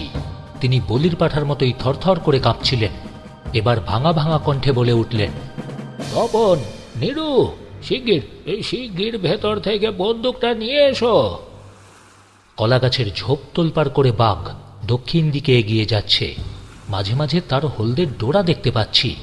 তমিজুদ্দি চেঁচিয়ে বলল, বাবুরা, আমি তো আগেই কয়েছিলাম বড় মেয়ার নজর এড়ানো সহজ কম্য নয় গো। কিছুক্ষণ বাদে বেশ অনেকটা দূরে ফাঁকায় ফাঁকায় বাঘটাকে ফের দেখতে পেলাম। আমাদের চিৎকার চেঁচামেচিতে বিরক্ত হয়ে জানোয়ারটা পাড়ের নরম মাটিতে পালানকে বসিয়ে দিল। তারপর ঘুরে দাঁড়িয়ে আমাদের দিকে তাকালো। দাঁত কর্মর করে ছাড়ল এক প্রকাণ্ড হুঙ্কার। দেখলাম কাদামাটিতে কোমর পর্যন্ত গেঁথে গেছে পালানের। দেখে মনে হচ্ছে ও যেন পদ্মাসনে বসে আছে। কি ভয়ানক দৃশ্য! গলা থেকে ফিনকি দিয়ে রক্ত বেরোচ্ছে পালানের। বুক ভিজে যাচ্ছে তার সেই রক্তে। চোখ দুটো যেন ঠিকরে বেরিয়ে আসতে চাইছে। দুহাত তুলে মুখ হাঁ করে পালান যেন আমাদেরকে কিছু বলতে চাইছে। আমরা ছোয়ের বাইরে আসতেই নিতাই তপনদার পায়ের ওপর হুমড়ি খেয়ে পড়ে হাউ হাউ করে কেঁদে উঠল। বাবু মশাইরা, আপনারা পালান রে বাসান, পায়ে পড়ি আপনারা পালান রে বাসান, বাবু মশাই পালান রে বাসান, পালান রে পালান। তপনদা বন্দুক তুলল। তমিজুদ্দি বলল, কর্তা মিছিমিছি চেষ্টা করতেছেন, ও বাঘ গলির সীমানার বাইরে কর্তা। তপনদা কিন্তু রীতিমতো উত্তেজিত, বলল, তাহলে চলো বাউলের ডাঙায় নামি। না কর্তা, গোয়ার তুমি করে কোনো লাভ কিছুই হবে না কর্তা। এখন ডাঙায় উঠলে বিপদে পড়ে যাব। বড় মিয়া ভীষণ হুঁশিয়ার। তমিজুদ্দি মাথা নেড়ে বলল, বাঘ কি মানুষের ভাষা বোঝে? তমিজুদ্দির কথা শেষ হতেই বাঘটা এক থাপ্পড়ে পালানের গলা থেকে এক খাবলা মাংস তুলে নিল। আর সঙ্গে সঙ্গেই পালানের সব ছটফটানি শেষ হয়ে গেল। পালানের শরীরটা ধূপ করে উবু হয়ে পড়ে গেল কাদার ওপর। নিতাই হায় হায় করে উঠল। বাঘটা এবার মা বেড়াল যেমন করে বাচ্চার ঘাড় কামড়ে ধরে সেইভাবেই পালানকে ধরে হেলতে দুলতে বিজয়ীর মতো উপরে উঠে বনের গাছপালার ভেতর অদৃশ্য হয়ে গেল। তপনদা এবার খেপে উঠল, না না না, তোমার কোনো কথাই শুনবো না আমি বাউলে। বাঘটাকে যেভাবেই হোক খতম করতেই হবে। তুমি যদি গোমরা মুখে বলল, সে আপনি যাই কর না কেন বাবু, গরম ভাত না খেয়ে আমি জঙ্গলের ভেতর ঢুকতে পারবো না। অবিনাশ কাকা এবার তপনদাকে শান্ত করলেন। শোনো তপন, শোনো, খামোখা মাথা গরম করছো কেন? তুমি যদি বাউলে, আর বাউলেদের গরম ভাত না খেয়ে জঙ্গলে ঢোকা বারণ। চটপট উনুন ধরিয়ে চাল ডাল ফুটিয়ে নেওয়া হলো। খাওয়ার শেষে শামসের বলল, কর্তা, পালান তো আর বেঁচে নেই, খামোখা বনে ঢুকি কি হবে? তার সে যখন জোয়ার এসে গেছে তখন নোঙর তুলে ফেলি। কি বলেন কর্তা? তপনদাকে কিছু বলার সুযোগ না দিয়েই তমিজুদ্দি কর্কশ গলায় চেঁচিয়ে উঠল, শোনো শামসের, তুমি না সদর বনের মাঝি? লাশ ফেলি খালি হাতে ফিরলে গায়ের লোক তোমায় কি বলবে তা তুমি জানো না? একদম ঠিক কথা। এটাও বনের নিয়ম। সঙ্গীদের মধ্যে কাউকে বাঘে ধরলে খালি হাতে ফেরা বারণ। তাতে গ্রামের লোক সন্দেহ করে, ভাবে হয়তো দলের অন্যান্যরা শত্রুতা করে মানুষটাকে মেরে জঙ্গলে ফেলে দিয়ে এসেছে।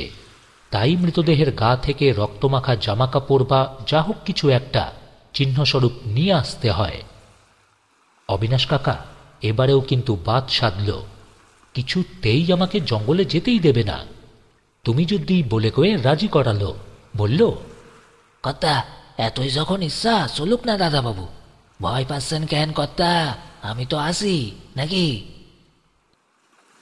ডিঙিতে চেপে আমরা কলা গাছের ঝোপ ছাড়িয়ে ফাঁকা জায়গায় চলে এলাম। পালান যেখানে পড়েছিল সেখানে চাপচাপ রক্ত এখনো জমাট বেঁধে আছে।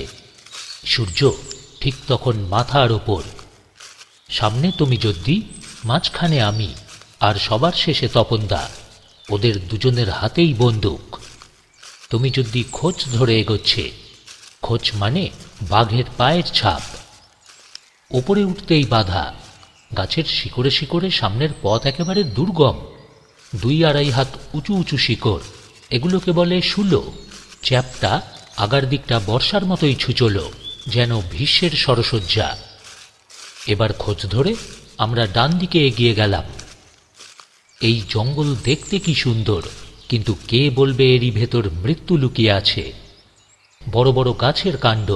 সুন্দরবন নাম হলেও এদিকে সুন্দরী গাছ নেই বললেই চলে। বেশিরভাগটাই কেওড়া গাছ। তাদের কাণ্ডগুলো মোটা মোটা, নিশ্চল প্রহরীর মতোই দাঁড়িয়ে আছে। নিচের দিকটা ফাঁকা, পরিষ্কার, বহু দূর পর্যন্ত দেখা যায়।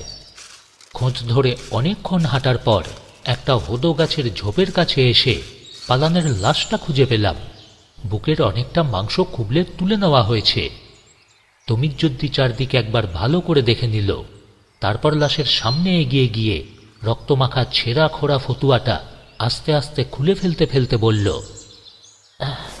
বুঝলেন বাবু মশাইরা, যদ্দূর মনে হচ্ছে বড় মিয়া কাছে পিঠে নেই। আমাদের কাজ শেষ হয়ে গেছে। বাঘ শিকার কিন্তু আমাদের উদ্দেশ্য নয়, তাই এবার ফেরার পালা। ফিরতি পথে খানিকটা এগোবার পর হঠাৎই দাঁড়িয়ে পড়ল তুমি যদি। কি ব্যাপার? এবার ফিসফিস করে সে বলল, দাদাবাবু, ওই সর্বনাশ হয়ে গেছে দাদাবাবু, আমরা বোধহয় পথ ভুল করেছি। হ্যাঁ, সে কি কথা তমিজ? তপনদা চোখ বড় বড় করল। সুন্দরবনের জঙ্গলে এই এক বিপদ। চারদিকের গাছপালা, দৃশ্য, সেগুলো প্রায় একই রকম দেখতে, তাই পথ ভুল হওয়ার সম্ভাবনাটা খুবই বেশি। দমচাপা গলায় এবার তপনদা বলল, তমিজ, তাহলে তো এখন গাছের ওপরে উঠে পথের নিশানা খুঁজে বের করা ছাড়া আর কোনো উপায়ই দেখছি না। তুমি যদি কি একটা ভাবল, তারপর বলল, ঠিক আছে কর্তা, খোঁজ ধরে এগোই তো, ফেরার রাস্তা খুঁজি না পেলে শেষে না হয় গাছেই চড়ব। আমরা এগিয়ে চললাম রুদ্ধ নিঃশ্বাসে। কোথাও কোনো শব্দ নেই, শুধু ঝিঝি পোকার ডাক শোনা যাচ্ছে। শুনেছি যে বনে বাঘ থাকে, সেই বন নাকি এরকমই থমথমে নিস্তব্ধ হয়। প্রায় ঘণ্টাখানেক এইভাবে হাঁটার পর তুমি যদি বলল, বাবু, যা ভাবিছিলাম ঠিক তাই, আমরা বড় মেয়ার চক্করের মধ্যে পড়েছি। কথাটা শুনেই বুকের রক্ত যেন হঠাৎই জমাট বেঁধে গেল। শুনেছি জঙ্গলের ভেতর বাঘের যাতায়াতের নাকি নিজস্ব পথ থাকে, আর বাঘ যদি বুঝে ফেলে মানুষ তার পিছন ধরেছে, তাহলে সে আর নিজের পথে মোটেই এগোয় না, সে তখন গোল হয়ে ঘুরতে থাকে। এই গোলপথকেই বলে চক্র। গোলকধাঁধার মতোই মানুষ যখন ওই চক্রের ভিতর লাট খেতে থাকে, তখন চতুর্বাঘ অতর্কিতে পিছন থেকে এসে তাকে আক্রমণ করে। বাউলে, তাহলে এখন উপায়? তপন তার গলার স্বর যেন কেঁপে উঠল। হ্যাঁ, উপায়? উপায় আর কি কর্তা, শিগগির এই চক্করের বাইরে যেতে হবে। কিন্তু তাতে তো আমরা একেবারে উল্টো পথেও যেতে পারি। উল্টো সোজা পরে ভাববেন কর্তা, এখন আমার পিছন পিছন আসুন তো। চক্রপথ থেকে বের হওয়ার জন্য আমরা নিঃশব্দে যতটা জোরে হাঁটা যায় হাঁটতে লাগলাম, এবং শেষমেশ পৌঁছালাম এক ফাঁকা জায়গায়, খালের ধারে। তপনদার দিকে তাকিয়ে ফের তুমি যদি বলল, বাবু, আপনারা চটপট ওই কেওড়া গাছের ওপর উঠে পড়ুন, বড় মেয়ার নির্ঘাত আমাদের পিছনেই আসে, খানিক বাদে এদিকেই আসবে। আমি আর তপনদা ছুটে কেওড়া গাছটার কাছে এলাম। গাছের পেছন দিককার খালে চর মতো একটা জায়গায় কতকগুলো কুমির রোদ পোহাচ্ছিল। উঠাই নিরু, নিরু ওঠ। হ্যাঁ, চেষ্টা করছি তপনদা। গাছটা বেশ বড়ই, উপরে উঠতে গিয়ে হাত পায়ের অনেকটা ছড়ে গেল। বেশ উঁচুতে উঠে একটা মোটা ডালে গিয়ে আমরা বসলাম। তুমি যদি নিচের ফাঁকা মতো জমিতে তখনও দাঁড়িয়ে। দেখলাম কোত্থেকে 3টে শুকনো ডাল জোগাড় করে বুনো লতা দিয়ে সেগুলোকে বেঁধে তেকাঠির মতো একটা জিনিস তৈরি করছে। সেটাকে এক জায়গায় রেখে বন্দুকটা তার ওপর হেলান দিয়ে রাখল। তারপর পকেট থেকে কালো সুতোর একটা গুলি বের করল। তারপর ট্রিগারের সঙ্গে সেই সুতোর একদিক বেঁধে আর একদিক ছাড়তে ছাড়তে বাঘ যে পথ দিয়ে আসতে পারে সেই পথ জুড়ে দূরের একটা গামুর গাছের সঙ্গে টানা দিয়ে বাঁধল। একে বলে কলা পাতা শিকার। এগোবার সময় সুতোয় বাঘের পা লেগে গেলে ট্রিগারে টান পড়বে আর সঙ্গে সঙ্গেই গুলি বেরিয়ে এসে বিঁধে যাবে তার বুকে। শিকারের এই কল পেতে তমিজ্জদ্দি এবার উঠে এলো কাছে, এসে বসল আমাদের ঠিক নিচের ডালটাতে। তারপর খাটো গলাতে বলল, বাবু, আপনার বন্দুকটা আমারে দিন। তপনদা তার বন্দুকটা নামিয়ে দিল। আমরা চুপচাপ বাঘের অপেক্ষায় বসে রইলাম। পথ হারিয়ে বাঘের ভয়ে গাছে ওঠাতে কিন্তু মস্ত একটা লাভও হয়েছিল আমাদের।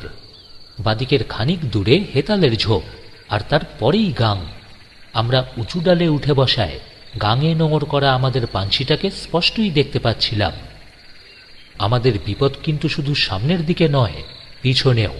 ঘাড় ফেরাতেই বুঝতে পারলাম আমরা যে গাছে উঠে বসে আছি সেই গাছের গা ঘেঁষেই খাল, আর সেই খালের চড়াতেই কুমিরদের জটলা। মানুষের সাড়া পেয়েই পেল্লাই সাইজের 2টো কুমির জলে নেমে নিঃশব্দে ডাঙার দিকে এগিয়ে এলো। তারপর হামা দিয়ে দিয়ে পাড়ের ঢালু জায়গাতে বুক সমান উঠে এসে আমাদের দিকেই পিটপিট করে তাকাতে লাগলো। ওদের চকচকে চোখের দিকে তাকিয়ে মনে হলো বহু কাল বাদে ওরা যেন সুখাদ্যের সন্ধান পেয়েছে।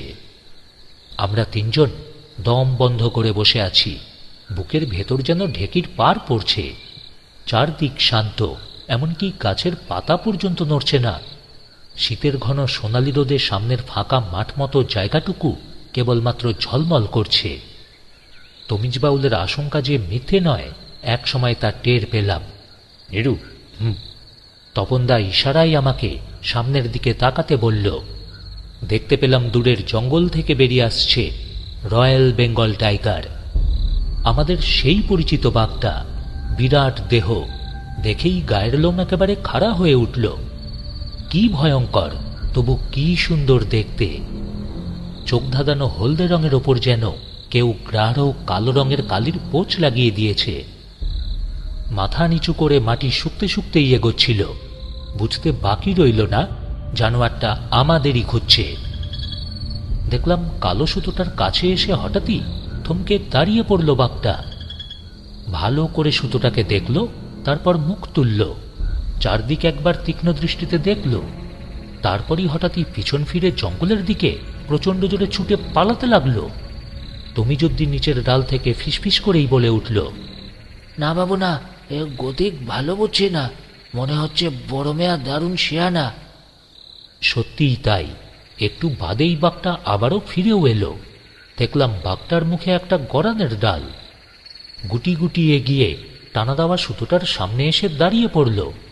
তারপরই অবাক কাণ্ড। বাঘটার কি বুদ্ধি, ডালটা দিয়েই সুতোয় টান মারল। সঙ্গে সঙ্গেই তেকাঠি নড়ে উঠতেই ট্রিগারের শব্দ পেলাম। পলক ফেলার আগেই লক্ষ্যভ্রষ্ট গুলির প্রচণ্ড আওয়াজ শুনতে পেলাম। হ্যাঁ, মানুষের ফন্দি ধরতে পেরে বাঘ এবার এক প্রকাণ্ড হুঙ্কার ছাড়ল। কি গম্ভীর সেই আওয়াজ! তপনদা! ভয়ে আমি চিৎকার করে দুহাত দিয়ে তপনদার কোমর চাপড়ে ধরলাম। আমার গলার আওয়াজ পেয়েই বাঘটা ছুটে এলো কেওড়া গাছের দিকে। তমিজদ্দি বলে উঠল, সাবধান সাবধান বাবু মশাইরা। গাছতলাতে এসেই বাঘটা এবার উপর দিকে মুখ তুলল। ভালো করে দেখল আমাদের। কি বিশাল মুখ, মস্ত যেন একটা ধামারি মতো। ইয়া বড় বড় 2টো চোখ, যেন সেই দৃষ্টি দিয়েই আমাদের গিলে খাবে। বাঘটা লেজ ঝাপটালো, শরীর ফোলালো, তারপরই গহ্বরের মতো বিরাট একটা হাঁ করল। লালচে রঙের বিরাট জিভ থেকে টস টস করে তখন লালা ঝরছে। তারপরই শুরু হয়ে গেল মুখ ভ্যাংচানি, দাঁত কর্মর, আর সঙ্গে প্রচণ্ড ঘর ঘর করে আওয়াজ। ওর গরম নিঃশ্বাসের ঝাপটা এসে যেন আমাদের চোখে মুখে লাগছিল।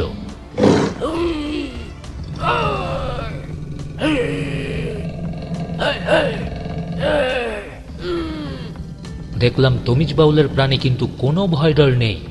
বাঘ গর্জায়, সেই সঙ্গে চেঁচিয়ে ওঠে তমিজ বাউলেও। বাঘ দাঁত বের করলে বাউলেও দাঁত বের করে, বিড়বিড় করে কিসব যেন বলে, হয়তো দুর্বোধ্য ভাষায় গালাগালি দেয়। এটাই হলো জঙ্গলের দস্তুর। বাঘের সামনে পড়লেও নাকি ভয় পেতে নেই, উল্টে হম্বিতম্বি করতে হয়, না হলেই বিপদ। একবার যদি বাঘ বুঝে ফেলে যে মানুষ ভয় পেয়ে গেছে, তাহলে আর রক্ষা নেই, যে করেই হোক সে তাকে খতম করবেই। এরপর হঠাৎই বাঘটা একটা নতুন ভেলকি দেখালো। তরপানি শেষ করে সে লাফ দিতে আরম্ভ করলো। অত বড় শরীর, নিজের চোখকে আমি বিশ্বাসই করতে পারছি না। এক এক লাফে জানোয়ারটা 10-12 ফুট পর্যন্ত উঁচুতে উঠে আসছিল।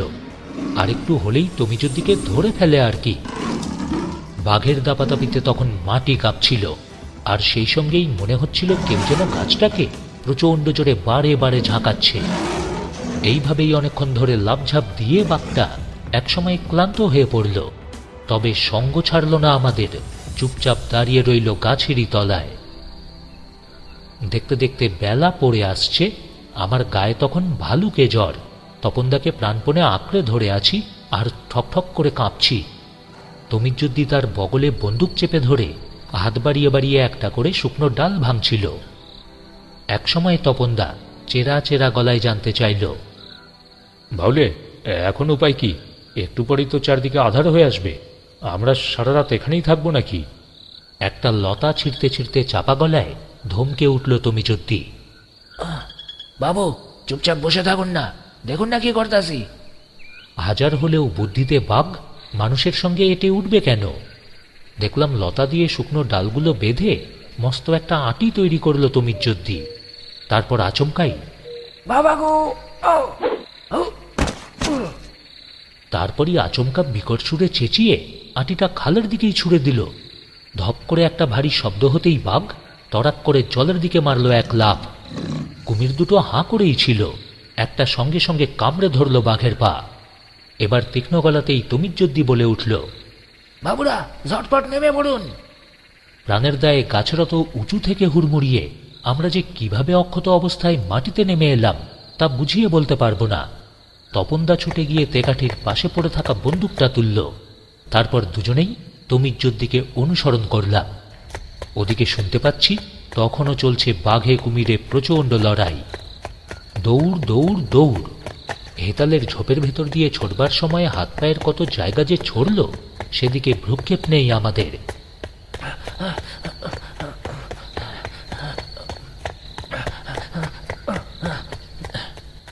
শেষে গাঙের পাড়ে পৌঁছতেই পাঞ্ছি থেকে অবিনাশ কাকা প্রচণ্ড জোরে চিৎকার করলেন, আরে ওই তো ওরা আসছে। ডিঙিটা নিয়ে আব্দুল এগিয়ে এলো। এবার তমিজুদ্দি কোমর থেকে তার গামছাটা খুলে নিয়ে সেটাকে একটা গাছের ডালে বেঁধে দিল। এটাও জঙ্গলের রীতি। কোনো জঙ্গলে বাঘে মানুষ ধরে নিয়ে গেলে এমনি করেই পারে কাপড় জাতীয় একটা কিছু গাছ কিংবা বাঁশের আগায় ঝুলিয়ে রাখতে হয়, যাতে পরে যারা আসবে, সে কাঠুরে কিংবা বাউলে কিংবা যেই হোক না কেন, তারা সাবধান হতে পারবে। পাঞ্ছিতে উঠেই প্রথম প্রশ্নটা করেছিল তপনদা, আচ্ছা বাউলে, বাঘটা যখন ওপর দিকে লাফ মারছিল, তোমার হাতে বন্দুক ছিল, তাকে হাতের কাছে পেয়েও তুমি গুলি কেন করলে না বাউলে? তমিজুদ্দি বলল, এটাও বুঝলেন না বাবু?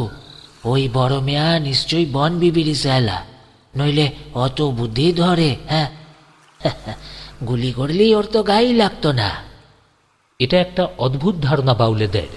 যেসব বাঘ খুব ধূর্ত হয়, ওরা ভাবে তারা বুঝি বনদেবীর ভক্ত, আর সেই কারণেই এইসব বাঘকে ওরা কিছুতেই আঘাত করতে চায় না। পরপর 2-3 শরীরের ওপর দিয়ে যা ধকল গেছে, খাওয়া দাওয়ার পর গায়ে লিয়ে দিতেই চোখে নামল ঘুমের ঢল। আর এক ঘুমেই শীতের বড় রাত ভোর করে দিলাম। মাঝি, বঙ্গদনি আর কত দূর? অবিনাশ কাকার গলার আওয়াজে আর মোড়া ভেঙে উঠে বসলাম। শামসের উত্তর করল, কর্তা, আমাদের কপাল ভালো কর্তা, ওই তো ভাঙদুনি দেখা যাচ্ছে। বাইরে এলাম। বনের ফাঁক দিয়ে সূর্যটা তখন উকি মারছে। আবারও বিরাট নদী। স্রোতের প্রবল টানে 1.5 দিনের পথ এক রাত্রেই পার হয়ে আমরা লধিদুয়ানির খাল ছাড়িয়ে ফের গোসাবা নদীতে পৌঁছে গেছি। এখান থেকে সোজা দক্ষিণে কিছুটা এগোলেই মোহনা, কিন্তু আমাদের নৌকা সেদিকে গেল না, নলছাউ দিয়ে ডাইনে ঢুকে পড়ল। ভোরের শান্ত নদী, সকালের আলোয় চারদিক যেন ঝকমক করছে। দেখি তপনদার মুখে হাসি যেন আর ধরে না। আমি ছয়ের বাইরে আসতেই আমাকে বলল, নীরু, আমরা ফেরিঙ্গির রাজধানীর কাছাকাছি এসে গেছি রে। আজ বহুদিন বাদে আবারও ছোটকার কথা মনে পড়ে গেল। হে কদিন যা ঝড় বয়ে গেছে আমাদের ওপর দিয়ে। হ্যাঁ, এই ভয়ঙ্কর জলজঙ্গলের রাজ্যে ছোটকা কি তাহলে এতদিন বেঁচে আছে? কথাটা ভাবতে গিয়েই বুকের ভেতরটা হু হু করে উঠল। তুমি যদি বলল, বাবু, আপনার ওই দূরবীনটা একটু দেবেন বাবু। তপনদার দূরবীনটা ওর দিকে এগিয়ে দিল। সেই পুরনো দৃশ্য, দুধারে ঘন জঙ্গল, নদীর ধার ঘেঁষে শুলোর জটলা, গাছের ডালে পাখিদের ভিড়। এই অভিশপ্ত সুন্দরবন কবে থেকেই তো আমাদের পিছু নিয়েছে। জল ছিটোতেই আমার চোখে জ্বালা ধরল। হেতাল বন দিয়ে ছুটবার সময় সারা শরীর আমার ছড়ে গিয়েছিল। তার উপর নোনা হাওয়ায় এখানে সেখানে চামড়ার উপর দেখছি ফোসকা পড়ে গেছে। এবার আমাদের নৌকা বঙ্গদুনিকে বায়ে রেখে দক্ষিণ দিকে চলতে লাগল। ডাইনে ডালহৌসি, দুধারের এই দ্বীপ দুটোই বেশ বড়। কিছুটা পথ এগোতেই এক দঙ্গল মেছো নৌকা চোখে পড়ল। তুমি যদি দেশওয়ালি ঢঙে সুর করে হাঁক পারল, সাইদার কে আসো গো। মেছো নৌকা দলের সর্দারকে এরা সাইদার বলে। বছরে দুবার সুন্দরবনে মাছ ধরবার মরশুম লাগে। এখন একবার কার্তিক থেকে ফাল্গুন মাস অবধি। এ সময়ই জেলেরা নদীখাড়িতে কোমর জাল ফেলে। আর একবার ওরা আসে বর্ষার সময় জ্যৈষ্ঠের শেষে। সেই সময় থেকে ভাদ্র অবধি ওরা বেঞ্জাল ফেলে মাছ ধরবে। আজ কোমর জাল ফেলে মাছ ধরে কোটালের শেষে ওরা ফিরছিল। কোটাল বলতে সাধারণ অর্থে বোঝায় অমাবস্যা আর পূর্ণিমাতে যে জলোচ্ছ্বাস হয় তাকেই। কিন্তু জেলেদের কাছে কোটাল মানে এক অমাবস্যা থেকে আর এক পূর্ণিমা, এই 15 দিন সময়। এই 15 দিন ধরে ওরা দল বেঁধে মাছ ধরে, তারপর ফিরে আসে। আবার নতুন কোটাল দেখে ওরা বের হয়। তুমি যদি ডাকে সামনের নৌকা থেকেই একজন উঠে দাঁড়িয়ে জবাব দিল, এই যে আমি। আচ্ছা, তার সমুদ্র এখান থেকে কত দূর? এই ভাটিতেই পৌঁছে যাবে। কিন্তু তোমরা কারা? আমরা আমরা মানে এই একটু বেড়াতে এসেছি। বেড়াতে? এই ঘোর জঙ্গলে? বলো কি? সাইদারের কণ্ঠস্বরে বিস্ময়ে ঝরে পড়ল। আরে, এ কথা বলছো কেন রাজবংশীর পর? জঙ্গলে কি কেউ বেড়াতে আসে না? তুমি যদি বলল। সাইদার যেন একটু দমে গেল, তারপরই গম্ভীর গলায় বলল, আমার তো মনে হয় তোমাদের আর এগুলো ঠিক হবে না। কেন? কিছুক্ষণ আগে বাসু ডাকাতকে দেখলাম কিনা। বাসু ডাকাত? শামসের হঠাৎই আঁতকে উঠল। বাচ্চু ডাকাতকে সুন্দরবনের দক্ষিণ দিকের সব মানুষই প্রচণ্ড ভয় পায়। এমনকি পুলিশের লোকেরাও ওকে ঘাটাতে চায় না। মারাত্মক সব অস্ত্রশস্ত্র নিয়ে দিনে দুপুরে ডাকাতি করে বেড়ায়। বাচ্চু ডাকাত ভয়ানক নিষ্ঠুর। গরিব কাঠুরে মৌলেদের পর্যন্ত রেহাই দেয় না। চাল ডাল খোরাকি সঙ্গে যা নিয়েই আসে না কেন সব কেড়ে কুড়ে নিয়ে মাঝ নদীতে নৌকো ডুবিয়ে দেয়। বুড়ো বাচ্চা কাউকে ছেড়ে কথা বলে না বাচ্চু ডাকাত। তমিজ, থাকুক ডাকাত। এত দূর এসে শেষ পর্যন্ত ডাকাতের ভয়ে ফিরে যাব নাকি? তা হতে পারে না তমিজ। তপনদা জোর দিয়েই বলল। বেলা 11টা নাগাদ বঙ্গোপসাগরের কাছাকাছি এসে পৌঁছালাম। অদূরেই নদী সমুদ্র, গুড়গুড় করে যেন ঢেউয়ের গর্জন শুনতে পাচ্ছি। আমাদের নৌকা ডান দিকের পাড় ধরে এগোচ্ছে। তখন হঠাৎই দূরবীন থেকে চোখ নামিয়ে তুমি যদি বলল, বাবু, ওই দিকের বনেই ফিরিঙ্গিদের আস্তানা। হ্যাঁ, এই দারুণ জঙ্গলের মধ্যে আস্তানাটা তুমি কি করে চিনলে তামিজ? অবিনাশ কাকা প্রশ্ন করে বসল। ততক্ষণে তপনদা তমিজুদ্দির হাত থেকে দূরবীনটা কেড়ে নিয়েছে। চোখে লাগাতেই সে বলল, হ্যাঁ হ্যাঁ, ওই তো গাছের ফাঁক দিয়ে দুর্গের বুরুজ দেখা যাচ্ছে। পাঞ্চি এবার ডান দিকে একটা খালের মধ্যে ঢুকে পড়ল। খালটা খুব একটা চওড়া নয়, আর পাশাপাশি 2-3টের বেশি নৌকো চলাচল করতে পারবে না। দেখতে পেলাম এদিকটাই সমুদ্রের ধার ঘেঁষে অসংখ্য ছোট ছোট দ্বীপ। একসময় এইসব দুর্গম আর নির্জন দ্বীপেই আহমাদরা আস্তানা গাড়ত। ভাবতেই উত্তেজনায় বুক কেঁপে উঠল। 300 বছর আগেকার এক ছবি যেন চোখের সামনে ফুটে উঠল। সেই সময় এইসব নদী খালে ছিল পর্তুগিজ বোম্বেটাদের আনাগোনা। ভয়ঙ্কর নিষ্ঠুর জলদস্যু ছিল তারা। আচমকাই এসব জায়গা থেকে বেরিয়ে উত্তর দিকে এগিয়ে গিয়ে লোকালয়ে ঢুকে লুটপাট করত।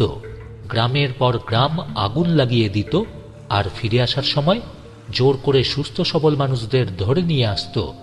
তারপর হাতের তালু ফুটো করে তার ভেতর সরু বেদ ঢুকিয়ে তাদের দলে দলে নৌকা আর জাহাজে তুলে পাটাতনের নিচে ফেলে রাখত। তারপর পাখিদের যেমন খাবার ছড়িয়ে দেওয়া হয়, তেমনি কিছু চাল তাদের দিকে ছড়িয়ে দেওয়া হতো। প্রচণ্ড ক্ষুধায় তৃষ্ণায় অনেকেই খোলের ভেতরে মারা পড়ত।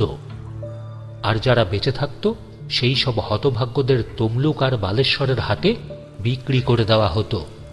শুনেছি কখনো আবার তাদের নিয়ে যাওয়া হতো আরও অনেক দূরে, সুদূর দক্ষিণ ভারতে। সেখানে ওলন্দাজ, ইংরাজ আর ফরাসি বণিকরা তাদের কিনে নিত। এই, ভেতরে কে আছো? শিগগির বেরিয়ে এসো। বন্দুক বাগিয়ে তীক্ষ্ণ গলায় তপনদা চেঁচিয়ে উঠতেই আমার চমক ভাঙল। তাকিয়ে দেখি খালের পাড় ঘেঁষে কাজ ঝোপের ভেতরে আরও একটা নৌকা। তপনদার কথা শেষ হতে না হতেই সেই নৌকার ছোঁয়ের ভেতর থেকে ছুটে এলো একটা লোক। কেমন যেন চেনা চেনা মনে হলো মানুষটাকে। হ্যাঁ হ্যাঁ, সেই টকটকে গায়ের রং, লম্বাটে মুখ, যে লোকটা আমাদের দত্তরগান থেকে খালে ঢুকতে বলেই পালিয়ে গিয়েছিল।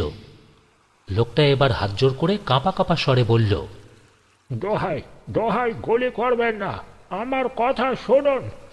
তপনদা কিন্তু বন্দুক নামালো না, ব্যঙ্গের সুরেই বলল, দাড়ি কামিয়ে ফেলে আমার চোখে ধুলো দেওয়া সহজ নয় জন। সেদিনই আমি তোমাকে চিনতে পেরেছিলাম। আমি যেন নিজের চোখকেই বিশ্বাস করতে পারছিলাম না। জন পেরেরা, মানে বিষ্ণুচরণের গোড়াবাবু, ডুমুরখালী বঙ্গসুন্দরী স্কুলের শিক্ষক ছোটকার সহকর্মী, সেই জন। সেই ঘোর জঙ্গলে এসেছে কেন? নৌকাটা কাছে এগিয়ে এলো। জনের কাছ থেকেও অনেক কথা জানতে পারলাম। খুলে না বললেও কথাবার্তার আভাসে জন বুঝতে পেরেছিল ছোটকা হারমাদদের এক আস্তানার খোঁজ পেয়েছে। তারপরই ছোটকা হঠাৎ নিখোঁজ হলো। আমরাও ডুমুরখালীতে এলাম। তারপর এক রাত্রি থেকে আমরাও সেখান থেকে চলে গেলাম। তুমি যদ্দিকে না পেয়ে পঞ্চানন কলিমদ্দিকে জোর জবরদস্তি তার নৌকায় তুলল। সমস্ত ব্যাপারটাই জনের কাছে তখন সন্দেহজনক মনে হয়েছিল। সেও তখন সাত তাড়াতাড়ি পঞ্চাননের পিছন নিল। এবার আর বুঝতে কষ্ট হলো না, যারা রাতে আমাদের পাঞ্চি আক্রমণ করেছিল তারা পঞ্চাননের দল। সব শুনে তুমি যদি বলল, হ্যাঁ, সে কি? শকুনটা আমার বুড়ো বাপটাকে ধরে নিয়ে এসেছে। আচ্ছা জন, তাহলে পঞ্চাননের দল বল এখন কোথায়? মিস্টার ট্যাপেন, ভোর ভোর এই জঙ্গলেই ঢুকেছে। কিন্তু পঞ্চানন এই আস্তানার কথা জানলো কোত্থেকে? বাবু, আমি বাবজানকে বলেছিলাম, সেই হয়তো। মিস্টার জন, আপনি বা পঞ্চাননের পিছু নিলেন কেন? তুমি যদ্দির কথা শেষ হওয়ার আগেই তপনদা ফের প্রশ্ন করল জনকে। মিস্টার ট্যাপেন, আমি পর্তুগিজ।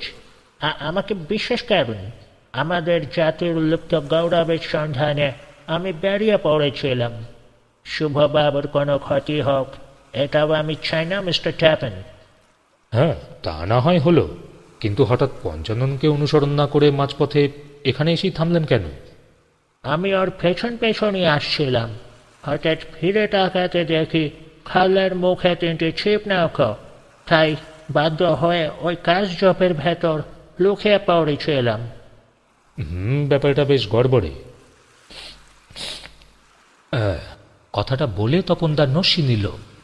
তার নৌকো 3টে পথ দিয়ে কতক্ষণ আগে গেছে মিস্টার জন? ঘন্টা খানেক তো হবে। কে জানে আমার বাপ এখনো বেঁচে আছে কিনা। মাঝি, জোরে হাত চালাও। তুমি যদি চেঁচিয়ে উঠল, না তমিজ না, আর এগোনো ঠিক হবে না, আমরা এখানেই নামবো। তপনদা জোর দিয়েই বলল, তুমি যদ্দূর মনে হচ্ছে ছিপনৌকা তিনটে বাচ্চু ডাকাতের। হ্যাঁ, বাচ্চু ডাকাত সেদিকে আসবে কেন তপন? অবিনাশ কাকা জানতে চাইলেন। মা বাবু, হয়তো গুপ্তধনের খোঁজে। তপনদা, গুপ্তধনের খবর সে জানবে কোত্থেকে? এবার আমি জানতে চাইলাম। হ্যাঁ, সেটাও একটা রহস্য রে নীরু। মনে হচ্ছে একটু পরেই তা জানতে পারবো।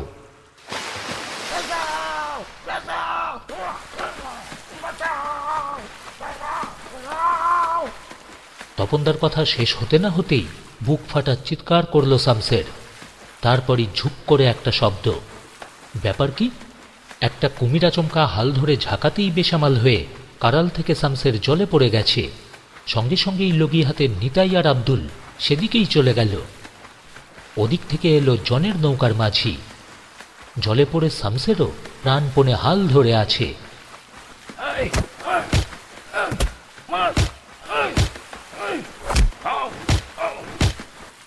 পরপর লগির ঘা পড়তেই বেগতিক দেখে মস্ত কুমিরটা শামসেরকে ছেড়ে আবারও জলের তলায় ডুব দিল। নিতাই আর আব্দুল ডিঙিতে চেপে ওকে তুলে পাঞ্চিতে নিয়ে এলো। শামসেরের ডান হাতের কনুয়ের কাছ থেকে তখন দরদর করে রক্ত ঝরছে। আমি বলে উঠলাম, ঠিক হয়েছে, এই হলো বিশ্বাসঘাতকের উপযুক্ত শাস্তি শামসের। সাব্বাস নীরু, তুইও তাহলে বুঝতে পেরেছিলি নৌকায় কে তাহলে আমাদের শত্রুপক্ষের লোক? তপনদার চোখ মুখ উজ্জ্বল হয়ে উঠল। হ্যাঁ, তার মানে কি তপন? অবিনাশ কাকা বিরক্তির সঙ্গেই বললেন। অবিনাশ কাকা, মাদারদহ থেকে পাঞ্চি ছাড়বার পর থেকেই আমি ব্যাপারটা লক্ষ্য করেছি। কেবল এটা ওটা ছুতো করে শামসের যখন তখন নৌকা থামাচ্ছিল, আর তখনই বুঝতে পেরেছিলাম ওর কোনো একটা বদমতলব আছে। আমি বললাম, তুমি ঠিক বলেছ। জন মাথা নাড়ল। সকালবেলা ডেমুরখালিতে আপনারা নদীর পাড়ে পৌঁছাবার আগে আমি দূর থেকে দেখতে পেয়েছিলাম বেটা পঞ্চাননের সঙ্গে গুজগুজ করছে। শামসের তখন লজ্জায় মাথা নিচু করে আছে।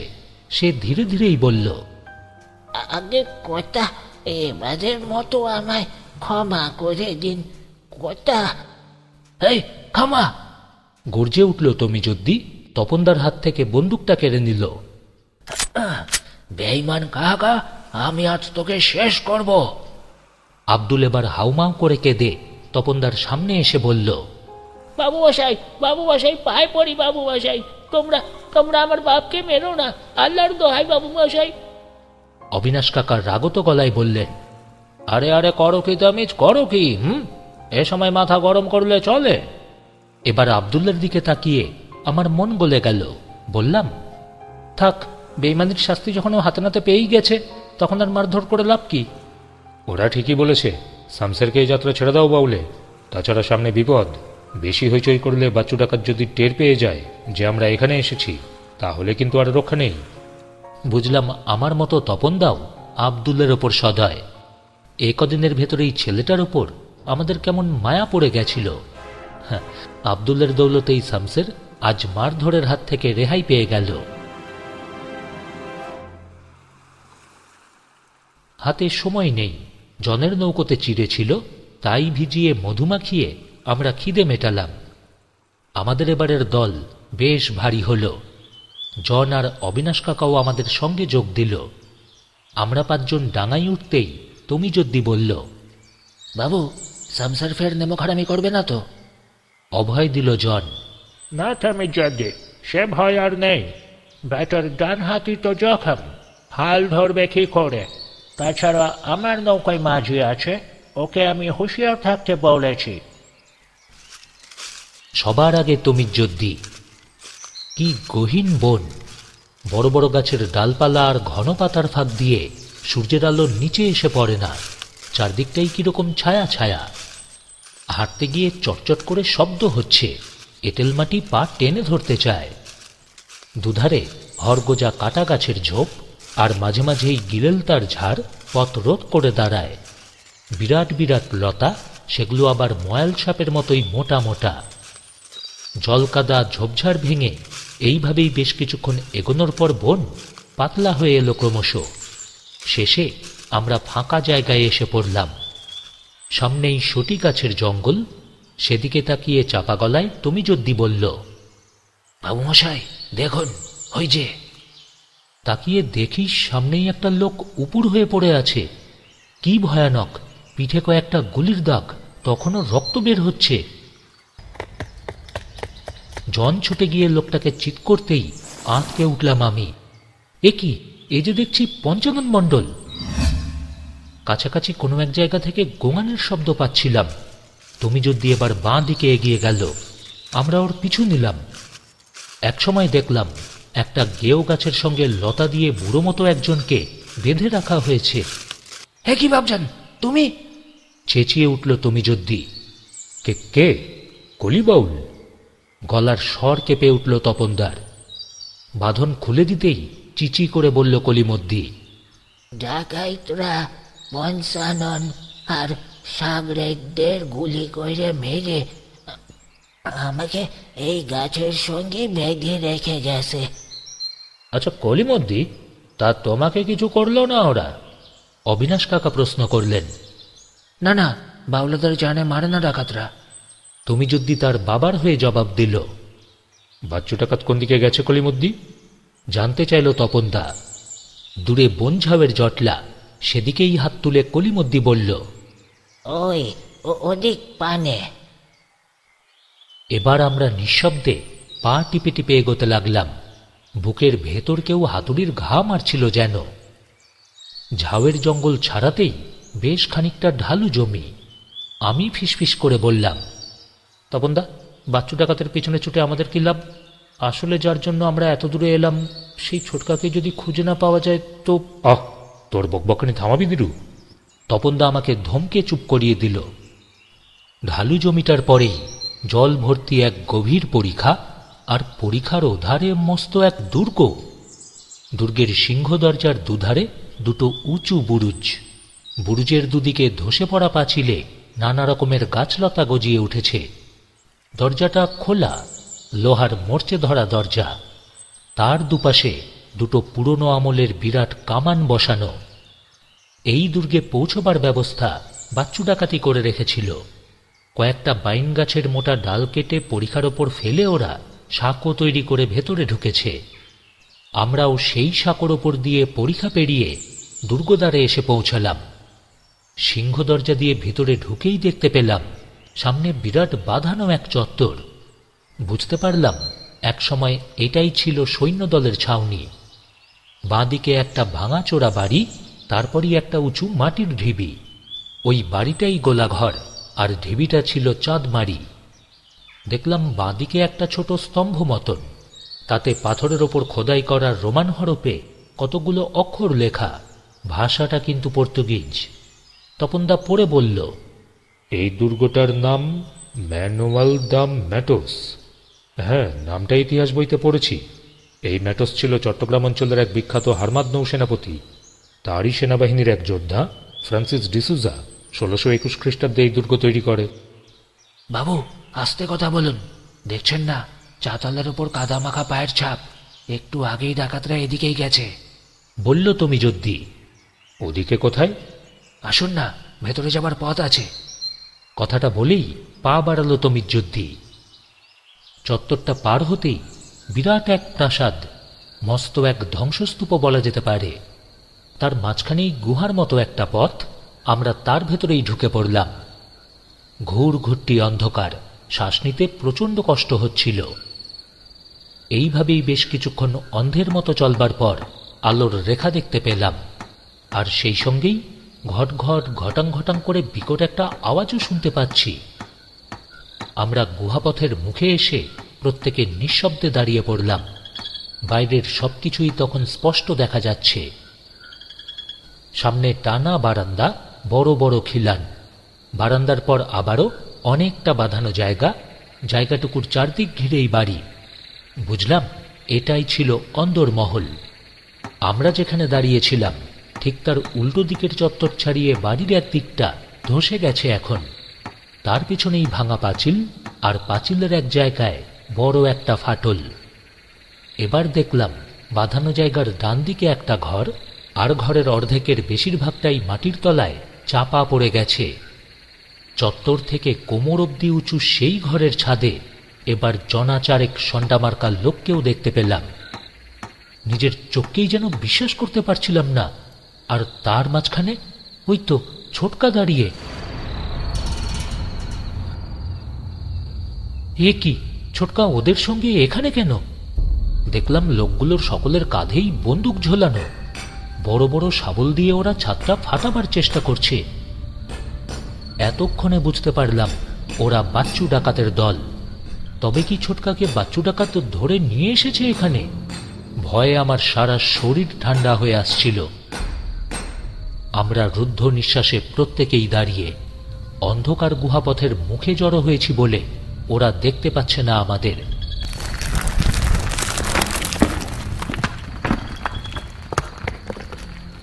হঠাৎই একটা প্রকাণ্ড আওয়াজ। আমরা চমকে উঠলাম। শাবল চালাতে চালাতে এক সময় আচমকা ছাদের মাঝখানটা হুড়মুড় করে ভেঙে পড়ল। চোখের পলক ফেলবার আগেই ছোটকা সমেত লোকচালটাকে আর দেখতে পেলাম না। আর কি স্থির হয়ে চুপচাপ দাঁড়িয়ে থাকা যায়? ঘরটার দিকে ছুট লাগালাম। কাছে গিয়ে নিচের দিকে তাকাতেই একেবারে চক্ষু স্থির। ঘরটা একটা বিরাট চৌবাচ্চারই মতো, আর তার অনেক নিচে বড় বড় ঘড়ায় ভর্তি মোহর আর সোনার উপর কত গয়না। ডাকাতগুলো ঘড়ার উপর গিয়ে পড়েছে, আর তাদের সাড়া পেয়ে ঘরের দেওয়ালের ফাঁকফোকর থেকে বেরিয়ে আসছে বিষাক্ত সাপের দল। না, কিন্তু ছোটকা নিচে পড়েনি। ছাদের মাঝখানে থাকায় লোহার নরবরে বর্গাটা ধরে ঝুলছে কোনো মতে। আমরা প্রত্যেকেই জড়ো হয়েছি ঘরটার কাছে।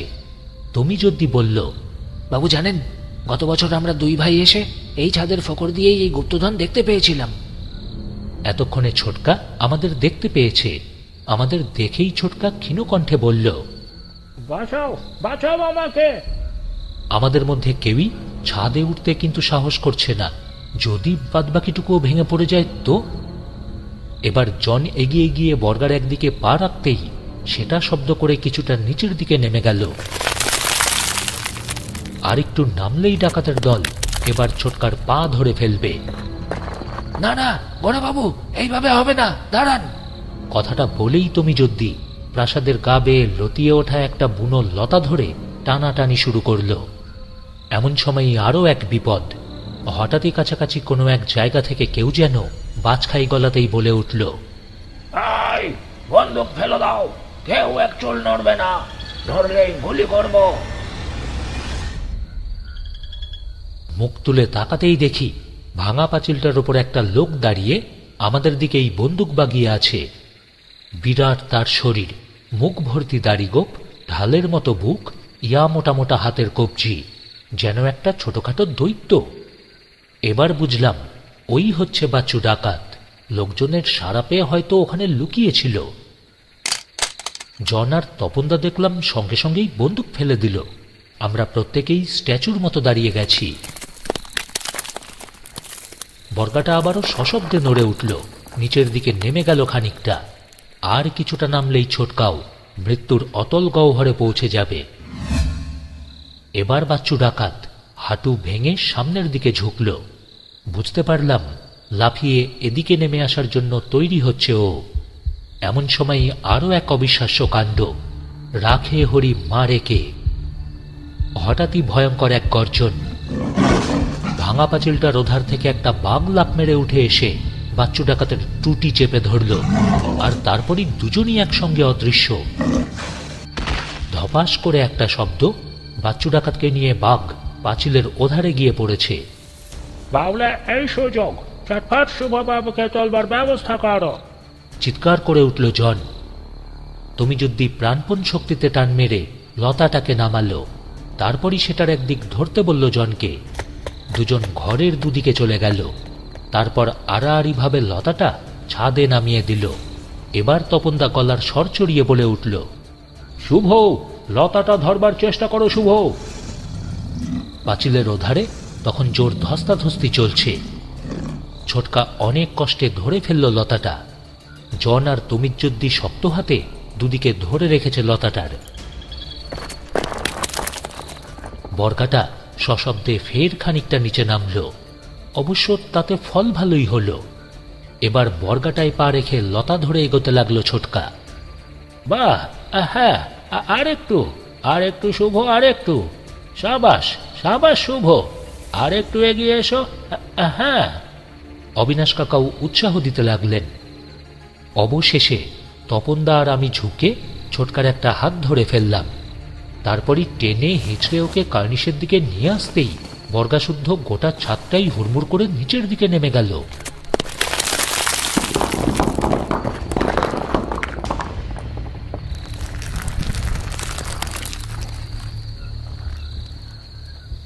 হ্যাঁ, চাতালে উঠে এসে ছোটকা অবিনাশ কাকাকে দু হাতে জাপটে ধরল।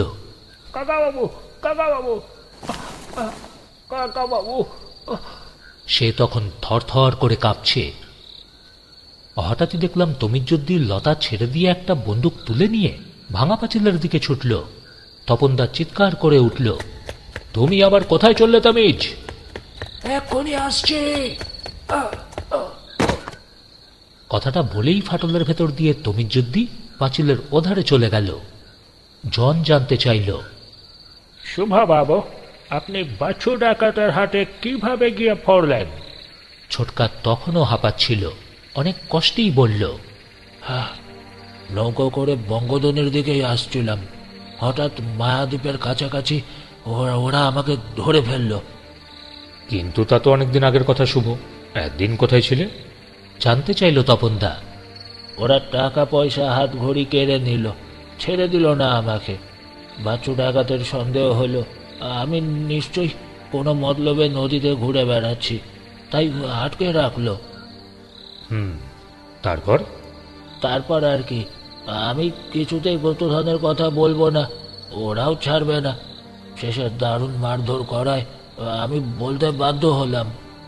হঠাৎই কলিবাউলে বলে উঠল, এ কি, তুমি এখনো ফিরছে না কেন? সত্যি তো, তমিজুদ্দির কথা তো আমরা ভুলেই গিয়েছিলাম। কলিবাউলের কথা শুনেই জন ভাঙা পাঁচিলের দিকে এগিয়ে গেল। তপনদা বলল, না জন, আপনি একা যাবেন না, সুন্দরবনের বাঘ কিন্তু প্রচণ্ড হিংস্র, মারাত্মক, আমরাও যাব আপনার সঙ্গে। ফাটলটা দিয়ে আমরা প্রত্যেকেই একে একে পাঁচিলের ওধারে চলে এলাম। সামনেই আবার পরীক্ষা, তবে এটা দুর্গের পিছন দিক। বাচ্চু ডাকাত, তমিজুদ্দি, বাঘ, না কাউকেই দেখতে পেলাম না। এবার আমরা রক্তের দাগ দেখে দেখে হাঁটতে লাগলাম। কিছুটা পথ এইভাবেই চলবার পর হঠাৎ দাঁড়িয়ে পড়লাম। সামনের দিকে পথটা চলতে চলতে আচমকা এক জায়গায় খাদের মতো নেমে গেছে। নিচে বিরাট ঢালু জমি, আর সেই জমিরই এক কোনায় একটা ধোদল গাছের নিচে বাঘটা বসে, ওর সামনে বাচ্চু ডাকাতের লাশ। তার থেকে গজ 50 দূরে একটা বেদঝোপের আড়ালে তমিজুদ্দি দাঁড়িয়ে আছে বন্দুক বাগিয়ে। অদ্ভুত বাঘ, আগে কখনোই দেখিনি। রয়্যাল বেঙ্গল টাইগারের চেয়ে অল্প ছোট হবে, গায়ে হলুদের স্পষ্ট ডোরা নয়, কালো গোল গোল দাগ। আমি অবাক হয়ে গেলাম। আমার মনের ভাবটা আঁচ করতে পেরে জন এবার ফিসফিস করে বলল, নেরু, একে বলে গুলবাগ, ভীষণ হিংস্র। সুন্দরবনে মাঝে মাঝে এদের দেখা যায়। হায়, হা! হঠাৎই ধমকের সুরে তমিজুদ্দি মুখ দিয়ে একটা অদ্ভুত আওয়াজ করল। সঙ্গে সঙ্গেই বাঘটা বাচ্চু ডাকাতের লাশ ছেড়ে উঠে দাঁড়ালো। তারপর তমিজুদ্দির দিকেই মুখ ফেরালো। বন্দুক তাক করল বাউলে। কি সাহস ওর!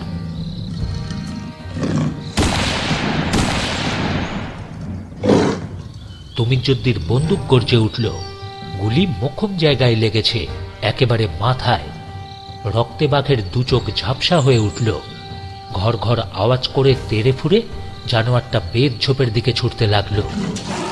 কিন্তু বেশি দূর এগোতে পারল না, মাঝপথেই মাটিতে মুখ থুবড়ে পড়ে গেল। মরেছে, মরেছে, বেটা গুলি লেগেছে, বেটা মরেছে। হই হই শব্দ করতে করতে বেদঝোপের কাছ থেকে বাঘটার দিকেই ছুটে গেল তমিজুদ্দি। তারপর বন্দুকের কুদো দিয়ে জানোয়ারটার মাথায় পাগলের মতো ঘা মারতে লাগলো।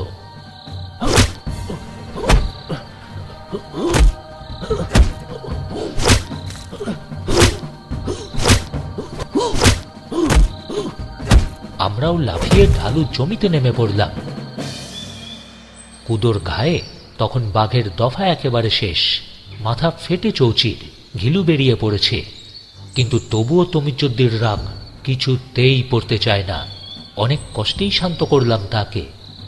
ও বলল, হ্যাঁ, আপনারা জানেন না বাবু মশাইরা, এই বেটাই আমার দাদা জয়নদীকে মেরেছিল।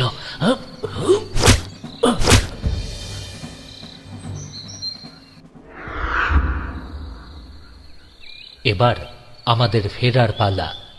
ইতিহাস বিশারদ তপনদা বলল, না, আমরা আর ভেতরে ঢুকবো না। প্রত্যেক দুর্গের পেছনেই পালাবার জন্য একটা করে গুপ্তপথ থাকে। এই পরীক্ষাই হলো সেই পথ। এ পথ ধরে হাঁটলে নিশ্চয়ই আমরা নদীর ধারেই পৌঁছে যাব, কি তাই তো? তপনদার কথাতেই প্রত্যেকে সায় দিল। তখন আমরা ভীষণ ক্লান্ত। ভাঙা পাঁচিলের ওধারে তখন গোঙানি গুমড়ে গুমড়ে উঠছে। গুপ্তধনের সঙ্গেই চিরকালের জন্য চাপা পড়ে গেছে হতভাগ্য লোভী ডাকাতের দল। ছোটকার শরীর অবসন্ন, হাঁটতে পারছিল না। জোয়ান মানুষ জন, সে বলল, না, খোঁজ পারওয়া নেই, আমি শুভবাবুকে কাঁধে নিচ্ছি। তপনদার কথাই ঠিক। পরীক্ষার পার ধরে কিছুক্ষণ হাঁটার পর আমরা খালের মুখে এসে পড়লাম। প্রথমেই জনের নৌকাটা চোখে পড়ল।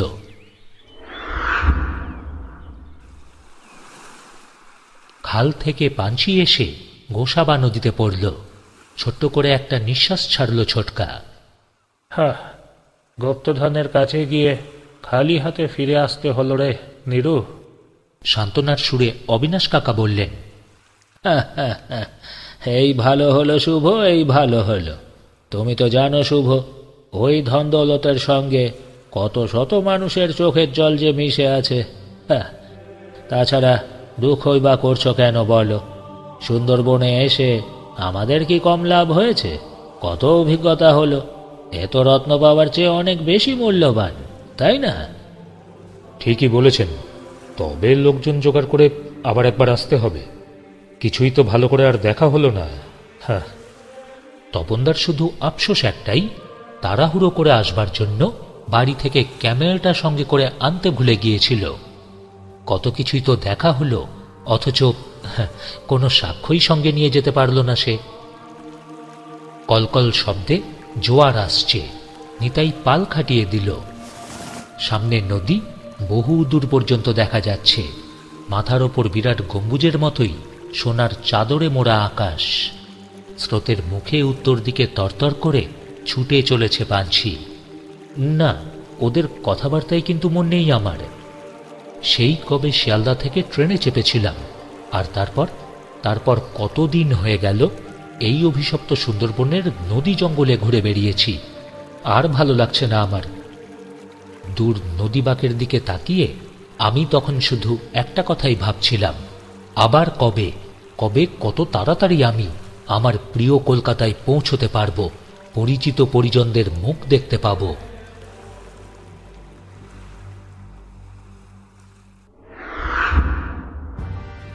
বন্ধুরা, আপনারা শুনছিলেন সূচিপত্রের গল্পে অনির্বাণের সঙ্গে আজকের গল্প।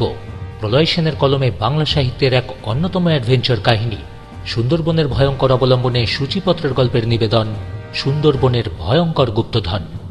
প্রথম এবং দ্বিতীয় পর্ব মিলে সম্পূর্ণ গল্প আপনাদের কেমন লাগলো অবশ্যই আপনাদের মূল্যবান মতামতের অপেক্ষায় রইলাম। গল্প ভালো লাগলে লাইক, সাথে শেয়ার করে দেবেন আপনার প্রিয়জনদের সঙ্গে। আর যে সকল প্রিয় শ্রোতা বন্ধুরা আমাদের চ্যানেলে আসছেন, গল্প শুনছেন, কিন্তু তবুও চ্যানেলটি সাবস্ক্রাইব করছেন না, প্লিজ সাবস্ক্রাইব করে দিন সূচিপত্রের গল্পকে আরও এরকম নতুন আর রোমাঞ্চকর অ্যাডভেঞ্চার কাহিনী শোনার জন্য। ও হ্যাঁ, সঙ্গে পাশের বেল আইকনটি প্রেস করতে যেন ভুল না হয় পরের গল্পের নোটিফিকেশনের জন্য। আবারও ফিরছি কয়েকদিনের মধ্যেই আরও একটা নতুন আর রোমাঞ্চকর গল্পের সঙ্গে। ততদিন সকলে ভালো থাকুন, সকলকে সুস্থ রাখুন।